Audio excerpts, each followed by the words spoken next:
Hello मेरे प्यारे champions, क्या हाल चाल आप सभी का। मैं गोविंद सर एक बार फिर से आप सभी का अपने इस प्यारे से यूट्यूब चैनल कैरियर अकेडमी कुंडा के इस प्लेटफॉर्म पर स्वागत एवं अभिनंदन करता हूं।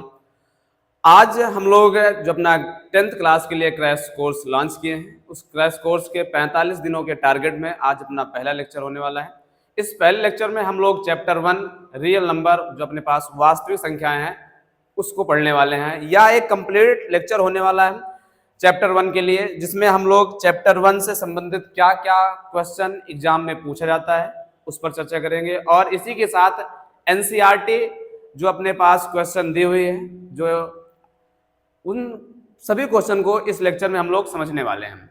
अच्छा, इसके बाद एक लेक्चर अपना और भी आएगा चैप्टर 1 पर, जो पीवाईक्यू पर आधारित होगा और जो अदर बुक हैं, रेफरेंस बुक लगाई गई हैं, उनमें जो इंपॉर्टेंट क्वेश्चन है उन पर आधारित होगा। तो मतलब ये कह सकते हैं कि 2 लेक्चर में अपना ये जो चैप्टर 1 है कंप्लीट हो जाएगा।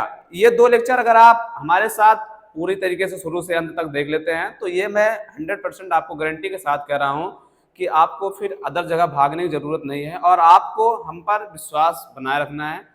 अगर आप हम पर विश्वास बना के हमारे लेक्चर के साथ जुड़ते हैं और कंप्लीट हमें देखते हैं और अपने रफ नोट्स जो भी बना रहे हैं उसको लेकर साथ बैठ के पढ़ते हैं, तो ये समझ लीजिएगा कि कोई भी ऐसा एग्जाम में क्वेश्चन नहीं आने वाला है जो आपको या आपसे हिट ना हो सके। ठीक है, चलिए फिर शुरुआत करते हैं। क्या क्या पढ़ना है, ये अपना वास्तविक संख्या पर आधारित क्वेश्चन और वास्तविक संख्या पर आधारित चैप्टर पहला है। इस ये चैप्टर हम ये कह सकते हैं अपना जो वीडियो है ये पूरा का पूरा हेड शॉट है। मतलब हेड शॉट का मतलब समझ रहे हो ना भैया। हेड शॉट का मतलब है कि मतलब परीक्षा की जो खोपड़ी है ना उसको बढ़िया से एकदम छेद कर देना है। चलिए क्या क्या पढ़ने वाले हैं हम इसकी बात कर लेते हैं। जैसा कि इस चैप्टर में हम पढ़ने वाले हैं भैया वास्तविक संख्या के बारे में। इस अध्याय में हमें सिर्फ 3 ही बातें पढ़ना है। पहला तो सर वास्तविक संख्या क्या होती है इसके बारे में समझना है। दूसरा, अंक गणित की जो आधारभूत प्रमेय यानी जो अपने पास फंडामेंटल ऑफ बेसिक थ्योरम डाला गया है वो क्या होता है उसके बारे में समझेंगे। और दूसरा, अपरिमेय संख्या क्या होती है, सिद्ध कैसे किया जाता है। बस यही 3 बातें हमें इस पूरे चैप्टर में पढ़ना है और इसी 3 बातों पर आधारित है। अच्छा, जो अंकगणित का आधारभूत प्रमेय है इसी में हम लोग समझेंगे कि जो हमारे पास संख्याएं होती हैं उनका अभाज्य गुणनखंड कैसे करते हैं।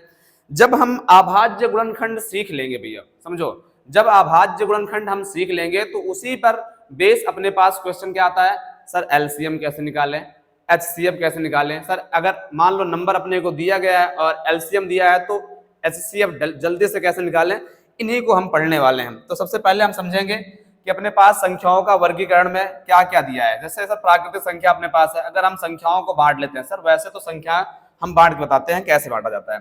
सर जब कोई भी अपने पास नंबर आता है, कोई भी नंबर हो, सर उस नंबर को हम बांटने की बात कर लेते हैं तो नंबर को हम 2 प्रकार से बांट सकते हैं। सर पहला जो नंबर होता है उसको हम लोग कहते हैं सर रियल नंबर, यानी अपने पास जो होगा वास्तविक संख्या होगी। और जो दूसरा अपने पास आ जाएगा उसको हम लोग कहते हैं यहाँ पे एक हो जाता है कॉम्प्लेक्स नंबर, कॉम्प्लेक्स, या इसी को हम लोग कहते हैं इमेजिनरी नंबर, इमेजिनरी नंबर, काल्पनिक संख्या। इसी को सम्मिश्र संख्या के भी नाम जानते हैं, यानी काल्पनिक संख्या जब हम मिला लेते हैं भैया तो सम्मिश्र संख्या मुझे प्राप्त होती है। याद रखना है सम्मिश्र संख्या से रिलेटेड जो चैप्टर है वो 11th में है। इसका मतलब है ये इसका 10th से कोई लेना देना नहीं है।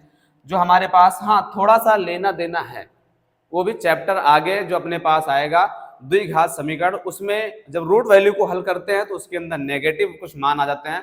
जो नेगेटिव रूट के अंदर मान आता है सर उसी को हम लोग कहते हैं काल्पनिक संख्या।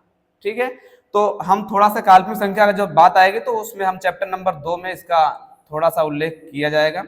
हम बात करेंगे रियल नंबर क्या होता है। रियल नंबर हम 2 प्रकार से डिवाइड कर सकते हैं। सर रियल नंबर को हम लोग अगर हम बांटने की बात करें तो सर अपने पास जो पहला नंबर होता है जिसको हम लोग कहते हैं परिमेय संख्या, क्या होता है, परिमेय संख्या। और इसका जो दूसरा वाला पार्ट होता है जिसको हम लोग कहते हैं अपरिमेय संख्या। परिमेय और अपरिमेय यानी रेशनल नंबर और इरेशनल नंबर क्या है, इनके बारे में हम समझेंगे। चलिए थोड़ा सा आगे बढ़ते हैं तो फिर इसको हम अच्छे से क्या कर देते हैं, बांटते हैं। अच्छे से बांटने का मतलब है एक फ्रेश पेज ले लिया जाए तो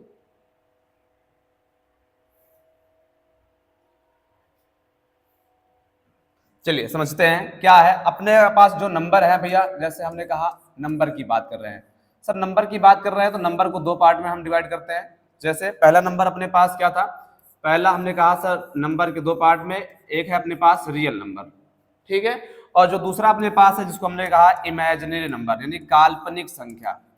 और काल्पनिक जो है अपने चैप्टर नंबर 2 में रूट वैल्यू के साथ आएगा, तो हम इसका जो जिक्र है, इसका जो उल्लेख है हम वहीं पे करेंगे, अभी यहाँ पे कुछ भी नहीं करते। काल्पनिक संख्या ये हो गया अपना। और हम यहाँ पे वास्तविक संख्या की बात कर रहे हैं, तो वास्तविक संख्या के बारे में ही तो हमें पढ़ना है, तो हम यहाँ पे वास्तविक संख्या को पढ़ लेंगे। ये अगर हम इसको थोड़ा से और आगे समझें, बांटें, तो अब हम वास्तविक संख्या को दो भागों में बांट सकते हैं। कौन कौन सा भाग होगा सर? इसके दो भाग होंगे। एक को हम कहते हैं परमेय संख्या, और दूसरे को हम कह सकते हैं अपरमेय संख्या। परमेय और अपरमेय संख्या। तो हमसे कोई डिफिनीशन पूछ ले भैया, तो अगर कोई डिफिनीशन पूछ ले कि रियल नंबर क्या होता है, तो आप उसे आराम से समझाइएगा। क्या सर? पहली बात तो ये, जो रियल नंबर होते हैं वो परमेय और अपरमेय दोनों के समूहों को जब हम मिला लेते हैं तो हमारे पास जो नंबर बनता है, जो ग्रुप बनता है, उसे ही हम लोग क्या कहते हैं? रियल नंबर कहते हैं। मतलब फिर से समझाइए। मतलब ये है कि हम अगर अपने पास एक हाथ में हम कहते हैं कि सर क्या लिए हैं? रियल नंबर लिए हैं। सॉरी, रियल नंबर तो बता ही रहे। एक हाथ में हम क्या लिए हैं? परमेय संख्या लिए, और दूसरे हाथ में अपरमेय, और इन दोनों को मिला लिया जाए, मिक्सअप कर लिया जाए, तो जो समूह प्राप्त हो रहा है, जो ग्रुप प्राप्त हो रहा है सर, इसी को हम लोग क्या कहते हैं? रियल नंबर कह देते हैं। ठीक है। अच्छा, दूसरी बात, क्या और भी कोई परिभाषा है? तो हाँ बिल्कुल। अगर हम जैसे 8th क्लास में पढ़े हैं सर, कोई नंबर लाइन है सर, नंबर लाइन को 20 से डिवाइड किया जाए तो 0 आ जाता है। अब इस नंबर लाइन पर हम दुनिया की कोई भी नंबर को इस पर डिनोट कर सकते हैं। ठीक है। अगर कोई भी नंबर को डिनोट कर सकते हो भैया, याद रखना इनको छोड़ करके, नहीं तो कहो सर कोई भी डिनोट मतलब इसको भी दिखाइए, नहीं ऐसा नहीं है। यहाँ पे अगर हम किसी को भी दिखा सकते हैं, किसको? नंबर लाइन पर, तो उस नंबर को हम लोग कह देते हैं वास्तविक संख्या। मतलब सर नंबर लाइन पर जिसको डिनोट व्यक्त किया जा सके उसे हम लोग वास्तविक संख्या कहते हैं। ये हो जाएगा अपना परिभाषा। ठीक है, आगे बढ़ते हैं। थोड़ा सा परिभाषा हमसे एग्जाम में पूछा नहीं जाएगा, इसलिए बस समझते रहना। अगर आपको लगता है कि नोट भी करना है तो बस हम जो बोल रहे हैं रफ लेकर के बैठ जाना है, और आराम से मेरी वीडियो को पॉज करके, या लगता है एक बार सुन करके हम इसको नोट कर सकते हैं तो बिल्कुल अच्छी बात है। ठीक है। क्या है वास्तविक संख्या? क्या होती है सर? वास्तविक परमेय और अपरमेय के संग्रह को वास्तविक संख्या कहते हैं, या परमेय और अपरमेय को जब मिला लिया जाता है तो वास्तविक संख्या प्राप्त होती है। दूसरी बात यह क्या है सर? वास्तविक संख्या वह संख्या होती है जिसे संख्या रेखा पर दिखाया जा सकता है। ठीक है, आगे बढ़ा जाए भैया। यहां से फिर अपरमेय का हम लोग पार्ट नहीं करते। अपरमेय कौन होता है सर? जैसे अगर कोई हमसे पूछ ले अपरमेय के एग्जाम्पल बताइए आप, तो जैसे √2 हो गया, √3 हो गया, √4 नहीं कहेंगे। क्यों? क्योंकि सर 4 का वैल्यू जो है निकल आता है।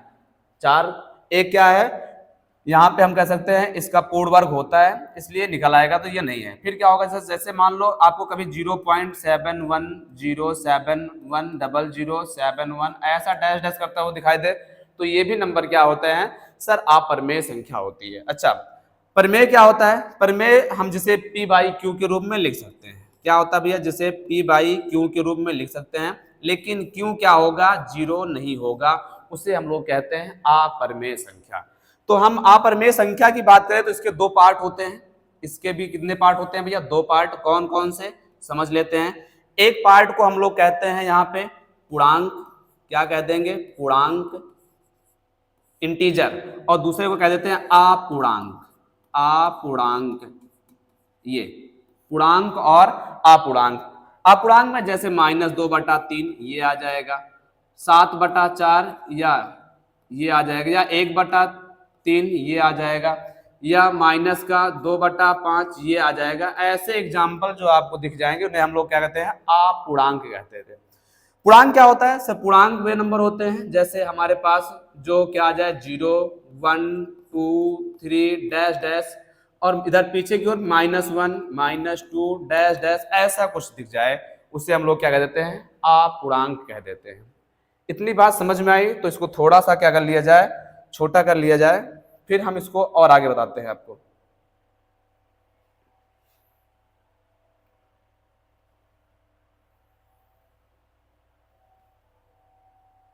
तो कुछ ये हो जाएगा, इसको एक तरफ कर देते हैं, ये छोटा हुआ,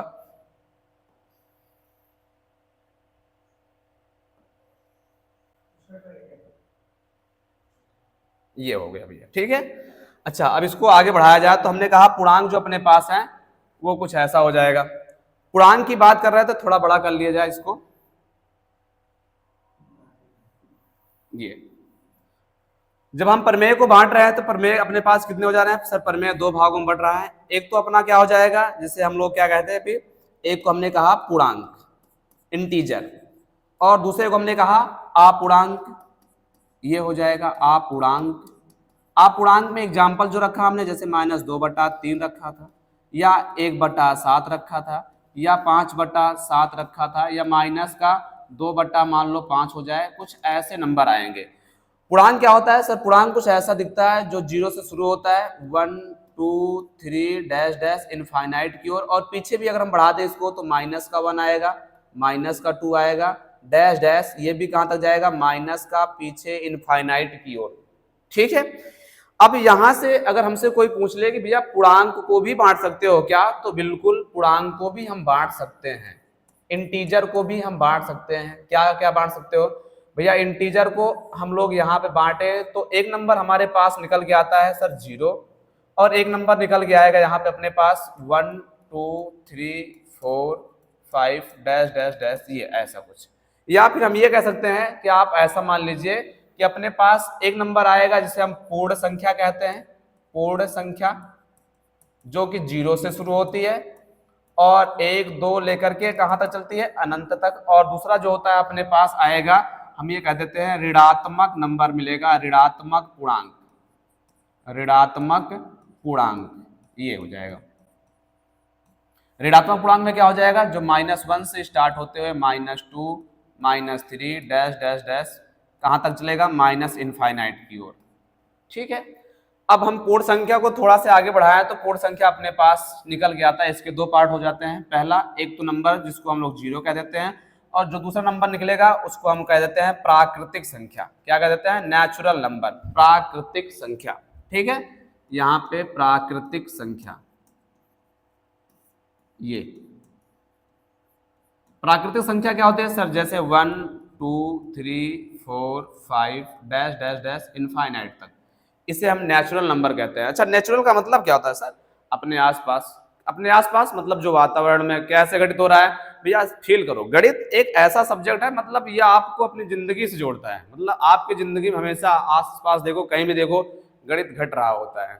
गणित पढ़ने वाली चीज नहीं, मतलब कहीं भी देखो, जैसे मालूम चलो हम जा रहे थे, कहीं जा रहे हैं, हम कहीं जा रहे हैं, आगे ट्रेन की फटकी जो पड़ गई, फाटक बंद हो गया, ट्रेन गुजरी, तो हमारे मन में सीधे से नेचुरली चल जाता है क्या, लाओ डिब्बे को काउंट कर लें। कैसे सर? काउंट स्टार्टिंग आती होती है 1 2 3 4 5, ऐसा। जैसे हम घर में पड़े हुए हैं, मकान में, छत में देखा पंखा, पंखा गिन लेते हैं, पंखे में पत्ती कितनी है ये गिन ली है, ठीक है। ऐसे कुछ भी चीजों को हम जब देखते हैं तो उसकी काउंटिंग करना शुरू कर देते हैं। जब काउंटिंग शुरू हो जाए सर, वही अपना क्या है, नेचुरल नंबर है, प्राकृतिक संख्या है। प्राकृतिक को भी हम आगे बांट सकते हैं। क्या क्या होता है? एक होता है sir even number, even number, और एक होता है क्या हो जाएगा, ऑड नंबर, मतलब सम और विषम। वैसे तो सर सम तो प्लस में भी होते हैं और माइनस में भी होते हैं, बिल्कुल भैया। तो यहाँ पे हम इसको सम और विषम में बांट लिए। ये ऐसे अपने टोटल ये नंबर होते हैं जिनको हम लोग कह सकते हैं नंबर का क्या, क्लासिफिकेशन, वर्गीकरण।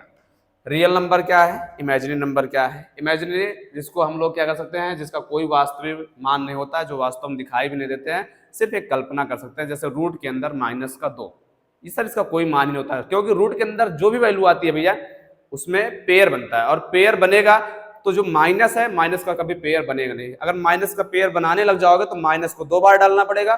सर माइनस को जब 2 बार डालोगे तो सीधी बात है वो माइनस माइनस क्या हो जाएगा, प्लस। फिर तो नेगेटिव रहेगा ही नहीं। जब नेगेटिव नहीं रहेगा तो इसका मतलब है कि फिर आप गलत लिख रहे हो। तो ये हो जाएगा परिमेय संख्या, अपरिमेय संख्या, पूर्णांक, अपूर्णांक।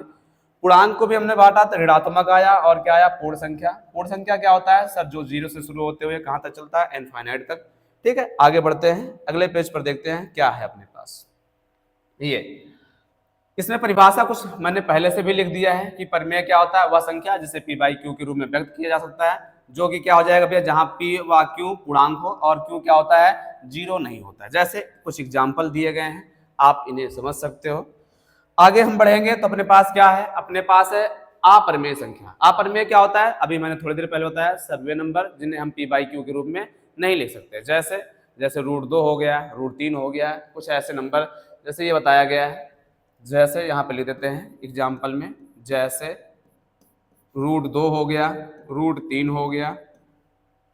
मान लीजिए अगर ऐसे में दिख जाए √3 बटा में कहीं 5 दिख जाए, ये भी अपरिमेय है, या 5/√3 दिख जाए, ये भी अपरिमेय है, डैश डैश।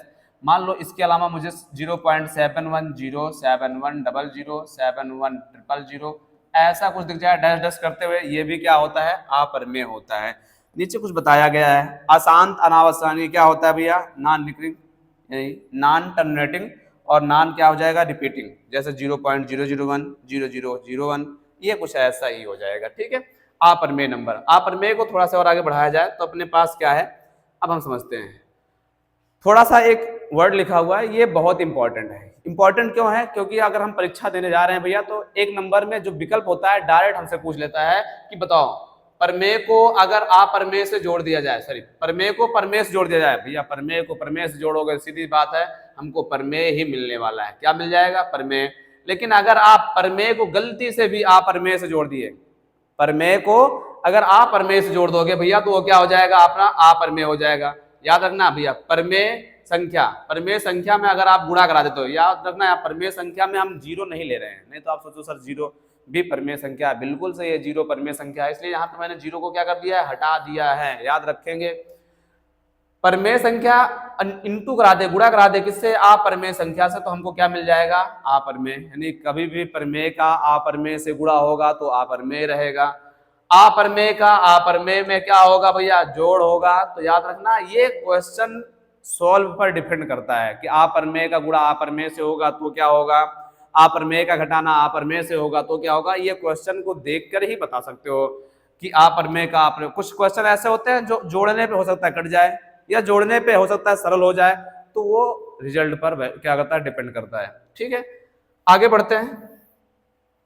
आगे अब हम समझेंगे HCF क्या होता है और LCM क्या होता है। चलिए समझते हैं भैया।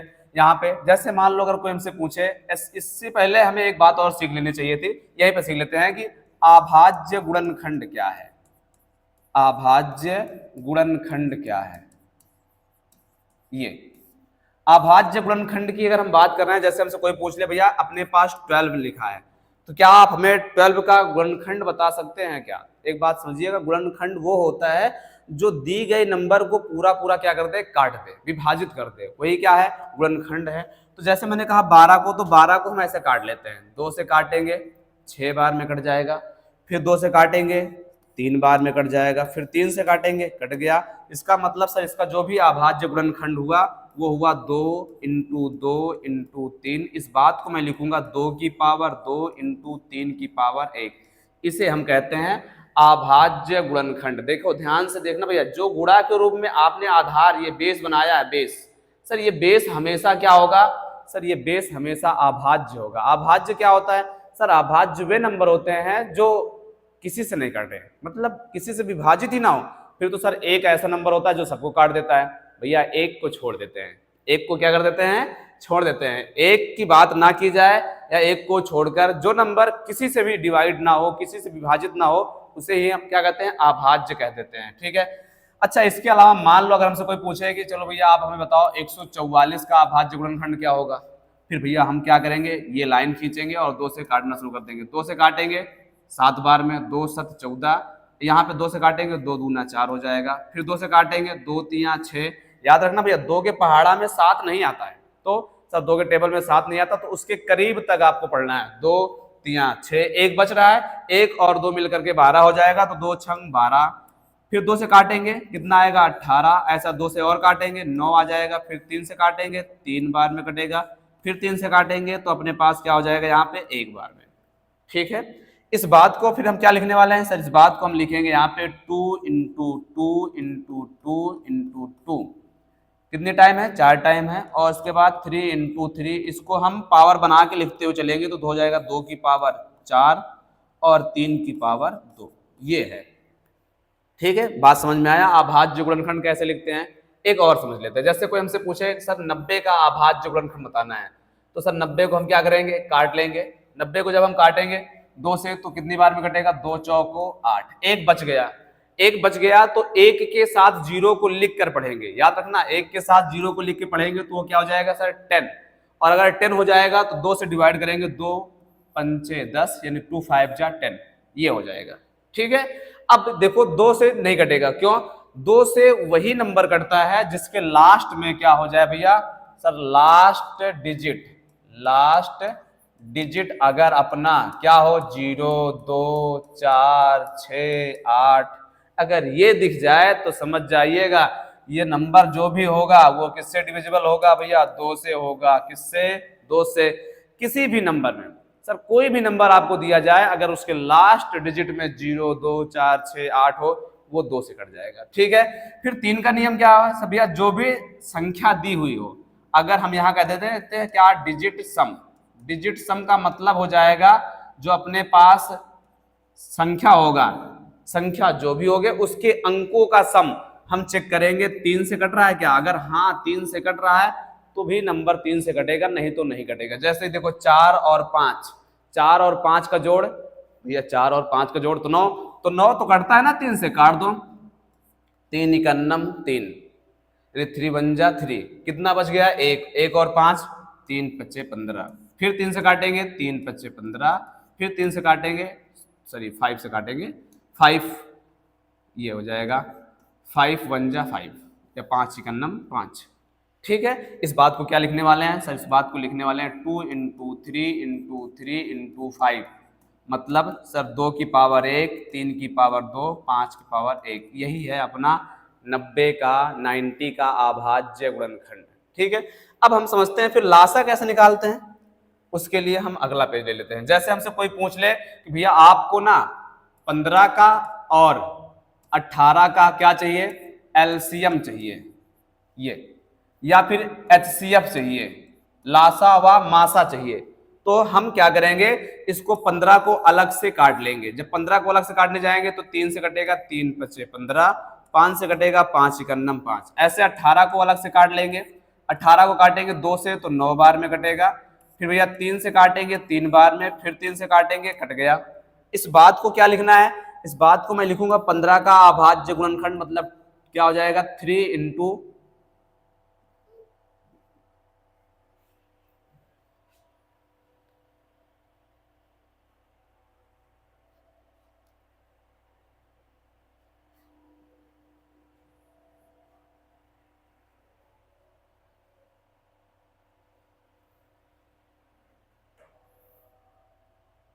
चलिए समझते हैं क्या हो जाएगा। यहां से 15 को हम लिखेंगे, क्या हो जाएगा 3 इंटू 5, ये हो जाएगा। अच्छा 3 इंटू 5, और अगर हम 18 को लिखेंगे तो क्या हो जाएगा, 18 को लिखेंगे तो 2 इंटू 3 की पावर 2, ये हो जाएगा। अब हमें क्या करना है भैया, हमको चाहिए एलसीएम। क्या चाहिए, एलसीएम। अगर हमको एलसीएम चाहिए, लासा चाहिए, तो याद रखना हम इन दोनों में ना कॉमन ढूंढते हैं। क्या कॉमन है सर, कॉमन में हमें 3 अकेले दिख रहा है, तो जब कॉमन ढूंढोगे भैया तो जो कॉमन में ना मिले आपको उसे भी लिखना है। जैसे सर इनमें कॉमन में ना सर 3 के अलावा 2 नहीं मिल रहा है, तो आपको 2 भी उतार लेना है। ये जो कॉमन मिले, एलसीएम के लिए बात कर रहे हैं सर, कॉमन जो भी मिले उसकी हाईएस्ट पावर कहाँ पे है सर, यहाँ पे है, इसका मतलब 3 की पावर 2 ले लेंगे। क्या 5 कॉमन है, नहीं, तो 5 को भी उतार लेंगे, इन्हीं को गुणा कर देंगे तो ये अपना हो जाएगा एलसीएम। मतलब 5 का 2 से 10 और 3 का स्क्वायर 9, तो ये हो जाएगा सर 90। क्या हो जाएगा 90। आई बात समझ में। तो इसका मतलब एलसीएम में क्या होता है सर, एलसीएम में हम लोग क्या करते हैं, कॉमन का हाईएस्ट क्या ले लेते हैं, डिग्री, हाईएस्ट डिग्री ले लेते हैं। ये जो अपने पास कॉमन होगा उसे हम लोग क्या करेंगे, उसकी अधिकतम घात। ठीक है, अच्छा जो कॉमन नहीं होगा सर, प्लस में जो कॉमन नहीं है उसे भी ले लेना है, यानी जो कॉमन ना हो, जो क्या होगा भैया उभयनिष्ठ नहीं होगा, उन्हें भी हमें लेके चलना है, ये बात याद रखनी है। फिर एचसीएफ क्या होता है, एचसीएफ का मतलब होता है सर जो दोनों में क्या होगा, कॉमन। यानी कॉमन को ही लेना है, जो उभयनिष्ठ होगा वही अपना एचसीएफ होगा। दोनों में क्या कॉमन है? सर कॉमन में हमको 3 दिख रहा है, तो कौन सा लें, छोटा वाला या बड़ा वाला? तो छोटा वाला भैया, छोटा वाला। याद रखना एचसीएफ में जो भी कॉमन है उसकी छोटी घात, एलसीएम में जो भी कॉमन है उसकी बड़ी घात। ठीक है, थोड़ा सा और आगे बढ़ा जाए, इसी में एक एग्जांपल को और समझा जाए। पहले क्या है, जैसे मान लो हमसे कोई पूछे 144 है अपने पास, ठीक है 144 हो गया है। इसके अलावा हमसे कोई कहते हैं कि भाई हम अपने पास 90 है, इनका हमको एचसीएफ और एलसीएम बताना है, एचसीएफ और एलसीएम ये। तो हम कहेंगे 144 को काट लो, 144 को क्या कर लो भैया, ऐसे काट लो। 2 से काटेंगे 7 टाइम में, 2 टाइम में, फिर 2 से काटेंगे 3 टाइम में 6, फिर 2 से काटेंगे 18 हो जाएगा, फिर 2 से काटेंगे 9 हो जाएगा, फिर 3 से काटेंगे ये कट गया, फिर 3 से काट लिए कट गया पूरा का पूरा। अब यही बात हम 90 के लिए कर देते हैं, 90 के लिए करेंगे 2 से काटेंगे 45 आ जाएगा, फिर 3 से काटेंगे, जब 3 से काटेंगे तो क्या आएगा, 3 इकन्नम 3, 3 पचे 15 हो जाएगा, फिर 3 से काटेंगे 5 हो जाएगा, फिर 5 से काट देंगे कट गया। मतलब इनको हम लिखेंगे कैसे, इनको लिखेंगे जैसे 144 अपना आया था, 144 को हम लिखने वाले हैं, 2 कितनी टाइम आया, 1 2 3 4, 2 की पावर 4 इनटू क्या करने वाले हैं सर, इनटू करने वाले हैं 3 की पावर 2, ये हो गया। और 90 में क्या है सर, 90 में अपने पास है 2 इंटू 3 की पावर 2 इंटू 5, ये हो गया भैया। जो भी कॉमन है, कॉमन ढूंढेंगे तो क्या हो जाएगा, याद रखना भैया एलसीएम। एलसीएम में क्या करने वाले हैं यहाँ पे हम लोग, एलसीएम में हम करने वाले हैं सर, इसमें जो भी कॉमन होगा उसे तो रखेंगे ही, जो कॉमन नहीं है उसे भी रख देंगे। तो चलो रखते हैं, यहाँ पे क्या हो जाएगा सर, 2 की पावर 4 रखेंगे। कॉमन तो है 2 दोनों में, लेकिन कॉमन में रखना कौन है सर, जिसकी घात बड़ी है, याद रखना। फिर क्या हो जाएगा सर, 3 की घात 2 और क्या रखेंगे 5, इनको गुणा कर लेंगे तो यही अपना क्या हो जाएगा एलसीएम। अच्छा फिर एचसीएफ क्या होता है भैया, एचसीएफ में मैंने कहा ना सर, जो कॉमन मिले किसमें, दोनों में, उसके अलावा कुछ भी नहीं। HCF highest common factor, good. क्या करेंगे कॉमन सर, 3 की पावर 2, 3 की पावर 2, तो सर 3 की पावर 2 मतलब 9 अपना आंसर हो जाएगा। चलिए कुछ एक्सरसाइज क्या करते हैं, कुछ एक्सरसाइज लगा लेते हैं। जैसा ये है भैया अपने पास, हमसे कहा है कि 2 धनात्मक पूर्णांक हैं पी और क्यू। पी का मतलब क्या है भैया समझेंगे, पी का मतलब है अपने पास ए बी स्क्वायर। अच्छा क्यू का मतलब क्या है अपने पास सर, क्यू का मतलब है ए क्यूब बी। क्या पूछा है हमसे, कहा गया है बताइए भैया एलसीएम क्या होगा। अच्छा एलसीएम पूछा है तो हमने कहा ना सर, इसमें जो भी कॉमन है उसे लेना है। अच्छा कॉमन में हाईएस्ट, जो कॉमन नहीं है उसे भी ले लेना है। तो बताओ ए है, गुड, यहाँ भी है, बिल्कुल, कौन सा लिया जाए सर, जिसकी पावर ज्यादा है उसको लिया जाए।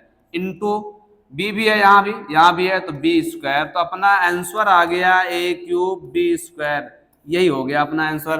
तो है क्या ए क्यूब बी स्क्वायर, बिल्कुल ऑप्शन सी। बस ऐसे ही उड़ा देना है आपको, 1 नंबर मिल जाएगा, है ना आसान। आगे बढ़ते हैं, क्या है कहा गया है अपने को, ए का मान दिया गया 8, एचसीएफ दिया गया 4, एलसीएम दिया 12, बी का मान पूछा है। इसके लिए आपको एक फार्मूला याद रखना भैया। फार्मूला क्या होता है समझिएगा ध्यान से। फार्मूला अपना ये कहता है भैया, अपने पास 2 नंबर है, कितने 2 नंबर हैं, तो हम ये कहते हैं कि सर पहली संख्या इंटू दूसरी संख्या, पहली संख्या इंटू दूसरी संख्या बराबर होता है किसके, एलसीएम मतलब लासा इंटू किससे, मासा।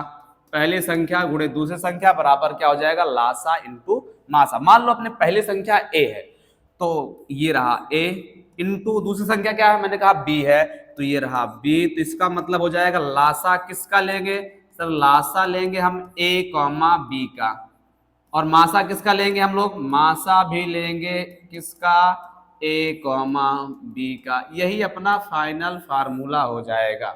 ठीक है, बस इस पे रख दो, आंसर आराम से आ जाएगा। कैसे सर, पहली संख्या कितनी है 8, तो ये रहा 8।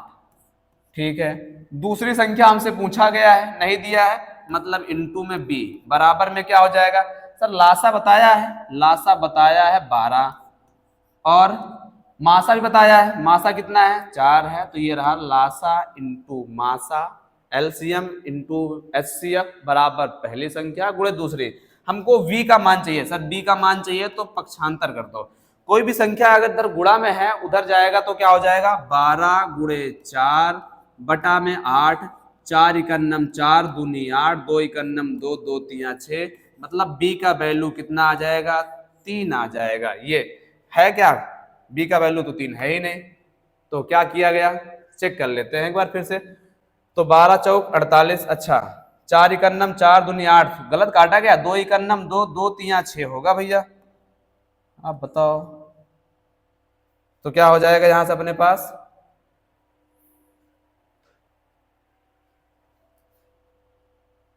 दो, 2 छंग 12, ये 2 छंग 12, तो ऑप्शन क्या हो जाएगा अपना 6 हो जाएगा भैया, 6, थोड़ा ध्यान देंगे काटने पीटने में, तो ये हो जाएगा 6।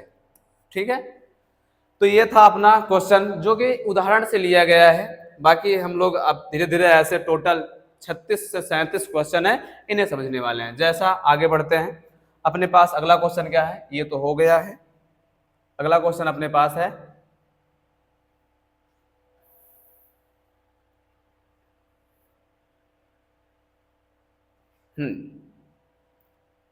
ये रहा, ये भी एक एग्जाम्पल लिया गया है। अब इसमें हमें समझना क्या है, सीखना क्या है, एक बात याद रखेंगे, एलसीएम और एचसीएफ पढ़ रहे हैं। एलसीएम और एचसीएफ के केस में भैया जब कभी मापने की बात आ जाए, दौड़ने की बात आ जाए, लाइट जलाने की बात आ जाए, टाइल लगवाने की बात आ जाए, ठीक है, ये सब जब बात आ जाए तो ये ध्यान देना है, जब कभी दौड़ने की बात हो, लाइट जलने की बात हो, इनके लिए हम लोग क्या करते हैं एलसीएम निकालते हैं, या फिर सवाल में हम पकड़ लेते हैं, जैसे हमसे कोई पूछ ले न्यूनतम, न्यूनतम नहीं पूछेगा तो हमसे पूछेगा कम से कम, ये कम से कम न्यूनतम, ये सब जब बात पूछ ले, अधिकतम अधिक से अधिक, या न्यूनतम कम से कम, ये सब जब बात कर ले तो समझ जाना है कि सर हमको निकालना क्या है एलसीएम। लेकिन जब अधिकतम की बात कर ले, अधिकतम में क्या निकालना होता है भैया, अधिकतम में निकालना होता है आपको एचसीएफ। भैया जब टाइल लगवा रहे हो फर्श में कमरे में, तो कमरे का जो एरिया है उसमें छोटे छोटे टुकड़े लगाने होते हैं, तो हमें टुकड़े जो होते हैं एक ही साइज में मिलते हैं, और जब एक ही साइज में फिक्स करना होता है तो इसके लिए हम एचसीएफ निकालते हैं। कभी तेल क्या जैसे पेट्रोल पंप पे तो सीधे डाल देते हैं, कहीं अगर वैसे गैलन की बात कर रहे हैं तो गैलन में तेल माप करके डाला जाता है, माप के डाला जाता है, तो एक गैलन से बार बार डाल रहे हैं, तो इसका मतलब वहां पे भी क्या लगेगा एचसीएफ लगेगा। ठीक है, जैसे घंटी बजाने की बात आती है, घंटी एक साथ कब बजेगी, या धावक दौड़ रहे हैं एक साथ कब मिलेंगे, या फिर लाइट जल रही है एक साथ कब जलेगी, जब कभी ऐसे क्वेश्चन मिल जाए तो समझ जाना है एलसीएम। ये मेरी बात याद रखना भैया। तो यहाँ पे क्या निकालने वाले हैं एलसीएम, किसका निकालेंगे भैया 64 कामा 80 कामा 96 का क्या निकालने वाले हैं हम लोग एलसीएम निकालने वाले हैं ये। ठीक है, तो इसको डायरेक्ट कर लेते हैं ऐसा, या फिर हम अभाज्य अलग अलग करके भी निकाल सकते हैं, या डायरेक्ट डायरेक्ट करना है तो 2 से काटेंगे, कितनी बार में आएगा 32 में आएगा, इसको 40 में आएगा, ये 2 4 जा 8, 2 8 जा 16, फिर 2 से काटेंगे तो ये हो जाएगा 16, और ये हो जाएगा अपने पास 20, और ये हो जाएगा 24। ऐसे आगे बढ़ेंगे, 2 से काटेंगे 8 हो जाएगा, 2 से काटेंगे 10 हो जाएगा, 2 से काटेंगे 12 हो जाएगा, फिर 2 से काटेंगे 4 बार में कटेगा, 5 बार में कटेगा, 6 बार में कटेगा, फिर 2 से काटेंगे 2 बार में कटेगा, 5 बार में कटेगा, 3 बार में कटेगा, फिर 2 से काटेंगे 1 बार, 5 वैसा उतर आएगा, 3 जो नहीं कटेगा उसको वैसे ही उतार लेना है। अच्छा अगर ऐसी बात है थोड़ा सा और आगे काटना पड़ेगा हमें, थोड़ा और काटने के लिए पेज को सोच रहे हैं कि थोड़ा ऊपर ही कर लिया जाए।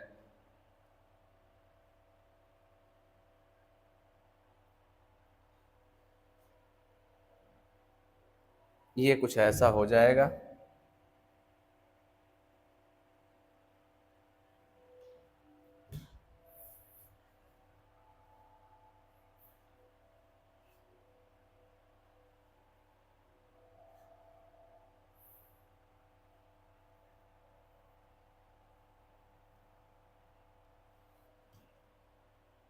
कुछ आगे पीछे हो रहा है, एक मिनट थोड़ा सा, बिल्कुल सही हो जाएगा अभी ये।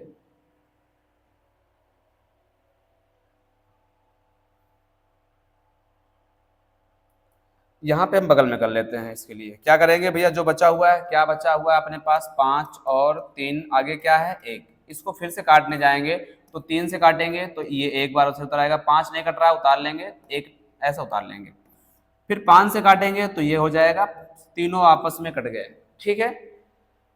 अच्छा, आपस में जब तीनों कट गए तो लास्ट लाइन में क्या होगा, 1 1 1 आएगा। तो ऐसा काटने के बाद हमसे क्या पूछा है, एलसीएम, तो सबका क्या करा लेंगे हम यहाँ पे, गुणा। गुणा किसका हो जाएगा भैया, 2 गुणे 2, कितनी बार है ये, 1 2 3 4 5 6, 6 बार है, तो ये 2 2 2 5 और ये 6, फिर एक बार 3 है और एक बार क्या है 5। चलिए इनका गुणा कराते हैं, 2 का 2 से 4, 4 का 2 से 8, 2 का 2 से 4, 4 का 2 से 8, 8 का 2 से 16, 16 का 2 से 32, 32 का 2 से 64, और 64 का हम कितने से करा देंगे भैया, ये देखो 3 और 5 15, तो 64 का हम करा देंगे 15, और 15 का टेबल सबको आता है, 15 चौको 60, कितना बच रहा है 6, और 15 छक्का 90, और 90 में 6 जोड़ देंगे 96, तो अपना आंसर आ जाएगा 960। ठीक है, बात समझ में आई। इसी बात को हम अलग अलग भी कर सकते हैं, मतलब 64 को अलग से काट लें अभाज्य गुणनखंड का प्रयोग करते हुए, 80 को अलग काट लें ये, और 96 को अलग काट लें। फिर हम क्या करते हैं सर, फिर हम सब में कॉमन ढूंढ लेते हैं, जो कॉमन होगा उन्हें भी रखना है साथ में, और जो कॉमन नहीं होगा उन्हें भी साथ में रखेंगे तो हमें कंप्लीट क्या मिल जाएगा, एलसीएम मिल जाएगा।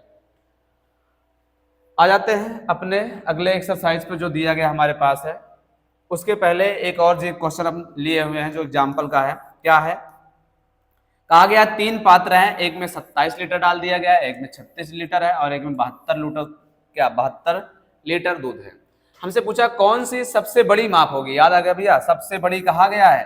अच्छा, इसके पहले न्यूनतम कहा था, इस बार सबसे बड़ी कह रहा है। सबसे बड़ी के लिए हम लोग किसका प्रयोग करते हैं, HCF का। हमसे पूछा गया है तीनों पात्रों के दूध को ठीक ठीक माप सके, इसके लिए हम क्या करेंगे, 27, 36 और 72 का क्या निकालने वाले हैं, HCF निकालने वाले हैं। HCF निकाल लेते हैं। 27 को हम काट लेते हैं, अभाज्य गुणनखंड विधि का प्रयोग करते हुए 3 से काटेंगे 9 बार में, फिर किससे काटेंगे भैया, यहाँ पे 3 से काटेंगे 3 बार में, फिर 3 से काटेंगे, कट गया। इसका मतलब है 27 को मैं लिख सकता हूँ सर 3 की पावर 3, ये हो जाएगा। 36 को काट लेते हैं, 36 को जब काटेंगे 2 से काटेंगे 18 बार में, 2 से काटेंगे 9 बार में, 3 से काटेंगे 3 बार में, 3 से काटेंगे, कट गया। इसका मतलब मैं यहाँ लिख सकता हूँ 3 इकन्नम 3, क्या लिख सकता हूँ सर, 36 को लिख सकते हैं हम लोग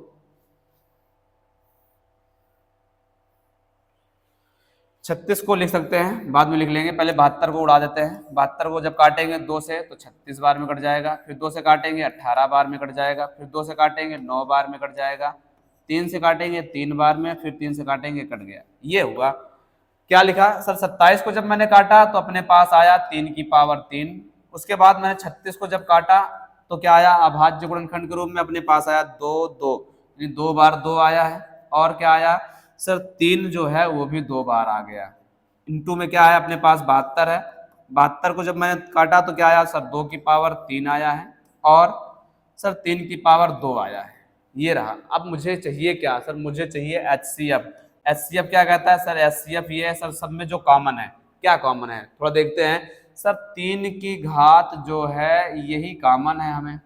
अगर यही कॉमन है तो लिख दो फिर 3 की घात 2, मतलब 9 अपना क्या हो जाएगा, फाइनल आंसर हो जाएगा। आई बात समझ में, आगे बढ़ा जाए, थोड़ा जल्दी से नोट करोगे, बस मैं कुछ सेकंड में आ गया।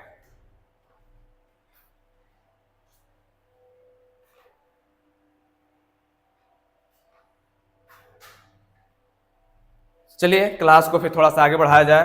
क्या है, अभी हम लोग एग्जाम्पल लेके सॉल्व कर रहे थे, अब इसके साथ ही साथ हम पहुंचते हैं अपने एक्सरसाइज 1.1 की तरफ और देखते हैं एनसीईआरटी ने हमसे क्या पूछा है 1.1 में। ये रहा अपना 1.1। ठीक है, हमसे कहा गया है इसमें कि भैया सबसे पहले निम्नलिखित संख्याओं का अभाज्य गुणनखंड के रूप में व्यक्त करो। बस इतना आसान सा पूछ लिया। अभी जो हम लोग लिख रहे थे वो क्या है सर, अभाज्य गुणनखंड ही तो था, तो यहाँ पे एक बार फिर से कर लेते हैं। किसका सर 140 का पूछा गया है, 156 का पूछा गया है, ये हमारे एनसीईआरटी में एकदम इजी इजी दिया गया है।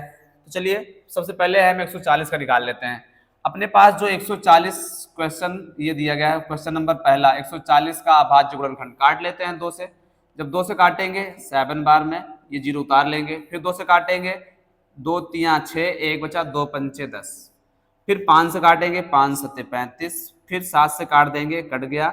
इसका मतलब 140 को मैं अभाज्य गुणनखंड के रूप में लिख सकता हूं, क्या 2 की पावर 2 इंटू 5 इंटू 7, यही अपना क्या हो जाएगा आंसर। तो इसका दूसरा वाला आप निकालोगे।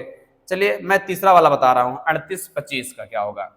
अगर मैं यहाँ 38-25 की बात कर लूं, 38-25 ये 38-25 में पहले इसको हम 2 से काटेंगे, 2 से तो नहीं कटने वाला है, क्यों सर लास्ट में जो है ना 0 2 4 6 8 नहीं आया, तो फिर किससे कटेगा, 3 से ट्राई कर लेते हैं। 3 से कैसे पता चलेगा, हमने कहा ना भैया जो अपने पास नंबर हैं उनका सभी का सम, तो ये नंबर है तो 3, देखो जो भी 3 के टेबल में आएगा वो तो कट ही जाएगा, उसको छोड़ दो।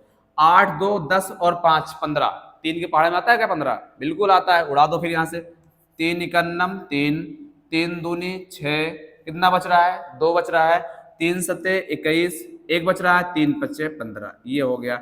फिर से 3 से कटेगा क्या, चेक कर लेते हैं। 7 और 2 9, 3 के टेबल में 9 आता है ना, हाँ छोड़ दो। फिर 5 और 1 6, 3 के टेबल में 6 आता है, आता है, इसको भी छोड़ देते हैं। फिर तो सबको छोड़ देंगे क्या, नहीं काटना है, मैं चेक कर रहा हूँ कि 3 के टेबल में कौन कौन आ रहा है। जोड़ने पर अगर 3 के टेबल में आ जाए तो समझ लो वो कट जाएगा पक्का। तो क्या सबका जोड़ 3 के टेबल में आएगा, अगर हाँ सबका जोड़ 3 के से या 3 के पहाड़ा में आ जाए, 3 से कट जाए, तो इसका मतलब वो नंबर भी 3 से क्या होगा, कट जाएगा। तो 3 से काटेंगे, 3 का 4 बार 3 चौक 12, 3 दूनी 6, 3 पचे 15, ये हो जाएगा। फिर कितने से काटेंगे इसको हम लोग, अभी चेक कर लेते हैं क्या 3 से कटेगा अभी भी। तो 4 2 6, तो 6 तो 3 से कट जाएगा, लेकिन 5 3 से नहीं कटेगा, इसलिए 5 से काटते हैं। 5 8 बार में 40 आ जाएगा, 5 पचम 25, ये हो जाएगा। फिर 5 से काटेंगे, 5 का नम 5, कितना बच रहा है 3, 5 सत्ते 35, अब कितने से काटेंगे 17 से, ये कट गया। इसका मतलब जो अपने पास नंबर है 3825 का अभाज्य गुणनखंड क्या हो जाएगा sir, 3 into 3 into 5 into 5 into 17, मतलब सर 3 की पावर 2 टाइम्स, 5 की पावर 2 टाइम्स, 17 की पावर 1 टाइम, यही है अपना अभाज्य गुणनखंड। ठीक है, आई बात समझ में।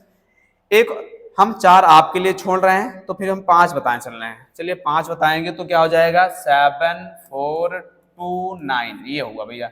इसको काटना है और चेक करना है कि क्या ये 2 से कटेगा, तो 2 से नहीं कटने वाला है, क्यों सर लास्ट में 0 2 4 6 8 नहीं है। फिर किससे कटेगा, 3 से ट्राई करते हैं।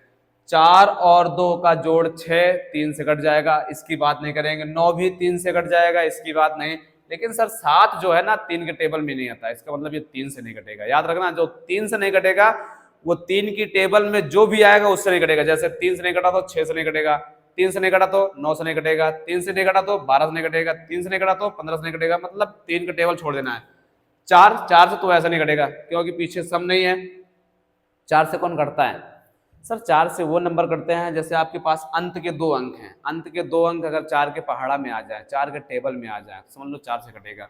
5 से भी नहीं कटेगा सर। 5 का जब भी हम टेबल पढ़ते हैं तो 5 के टेबल में 2 ही नंबर आते हैं, कौन कौन से सर, 5 के टेबल में या तो 0 आता है या तो फिर 5 के टेबल में क्या आता है 5, कैसे 5 इकन्नम 5, 5 आया ना, 5 दूनी 10, 0 आया, 5 3 15, 5 आया, मतलब लास्ट में या तो 0 या तो 5, तो 5 से भी नहीं कटने वाला है। फिर कितने से कटेगा, अब इसको अभाज्य नंबर से ट्राई करेंगे, जैसे 11 13 17 19 23, तो 11 से चेक करते हैं। 11 से कटने के लिए क्या है भैया, 11 से कटने का नियम होता है कि आप इनका जोड़ और इन दोनों का जोड़ घटा के चेक कर लो। जैसे 9 4 13 और 7 2 9, 13 में से 9 घटेगा, 13 में से 9 घटेगा 4, तो क्या 4 कभी 11 के पहाड़ा में आता है, नहीं आता, तो इसका मतलब इससे भी नहीं कटने वाला है। अगर इससे भी नहीं कटेगा तो फिर क्या होगा भैया, फिर 13 चेक कर लेते हैं। 13 का फिर पहाड़ा हमें पढ़ना पड़ेगा। 13 3 39, 13 चौको 52, 13 पच्चे 65, कितना बच रहा है सर 65, 9 बच रहा है, तो 92 हो जाएगा। 13 सत्ते 91, 1 बचा, 19 नहीं कटता है, तो इसका मतलब ये डेफिनेटली किसमें कटेगा 17 से कटेगा। 17 से काटते हैं, क्या हो जाएगा, 17 34, 17 51, 17 चौको 68, कितना बच रहा है सर 6। अगर 6 बच रहा है और 62 हो रहा है तो इसका मतलब हो जाएगा 17 3 51। अब कितना बचा सर, यहाँ 11 बच गया, तो 11 के साथ 9 लगा देंगे, 119, 17 7 119, ये हो गया भैया। अब इसको किससे काटेंगे हम लोग, 17 के बाद इसको हम काट लेते हैं 19 से। 19 क्या हो जाएगा, 19 दूना 38, कितना बच रहा है 19 दूना 38, 43 में से 38 घटा 5 बचा, 5 और 7 57, तो क्या हो जाएगा 19 3 57। अब 23 से कट जाएगा, तो इसका मतलब ये नंबर कुछ ऐसा था कि ये पूरा अभाज्य नंबरों से ही क्या हो रहा है, ये कट रहा है। तो इसका मतलब हो जाएगा 7429 का अभाज्य गुणनखंड 17 19 और 23, यही अपना क्या हो जाएगा, आंसर हो जाएगा। ठीक है, आगे बढ़ते हैं। जो भी डाउट होगा आप हमें कमेंट के जरिए बता सकते हैं, जिससे हमें अगर लगता है तो अगली क्लास उस पर बेस या अगले क्लास में हम उन क्वेश्चन को आप तक हल करके जरूर पहुंचाएंगे। ठीक है, ये रहा अपने पास अगला क्वेश्चन, क्वेश्चन नंबर दूसरा। क्वेश्चन नंबर जो दूसरा अपने पास दिया गया है, इसमें पूछा क्या गया है, हमसे कह रहा है कि HCF और LCM बताइए, इसकी जांच कीजिए कि दो संख्याओं का जो गुणा होता है क्या वो LCM और HCF के बराबर होता है क्या, हमसे ये भी पूछ रखा है। तो चलो निकाल लेते हैं। पहला वाला मैं आपके लिए छोड़ूंगा, तो मैं दूसरा और तीसरा बताऊंगा। दूसरे में क्या है, 510 और 92 का हमसे LCM और HCF पूछा गया, तो मैं अभाज्य गुणनखंड विधि का प्रयोग करते हुए इसको हल करना है। अभाज्य गुणनखंड में क्या करना है सर, 510 को हम काट लेंगे ऐसा कुछ, लास्ट में 0 दिख रहा है, इसका मतलब 2 से कटेगा, तो 2 से काटेंगे, 2 दूना 4, 1 बच रहा है, 2 पंचे 10, अभी भी 1 बचा हुआ है, 2 पंचे 10। अब 2 से नहीं कटेगा तो इसको हम काटते हैं किससे, 3 से।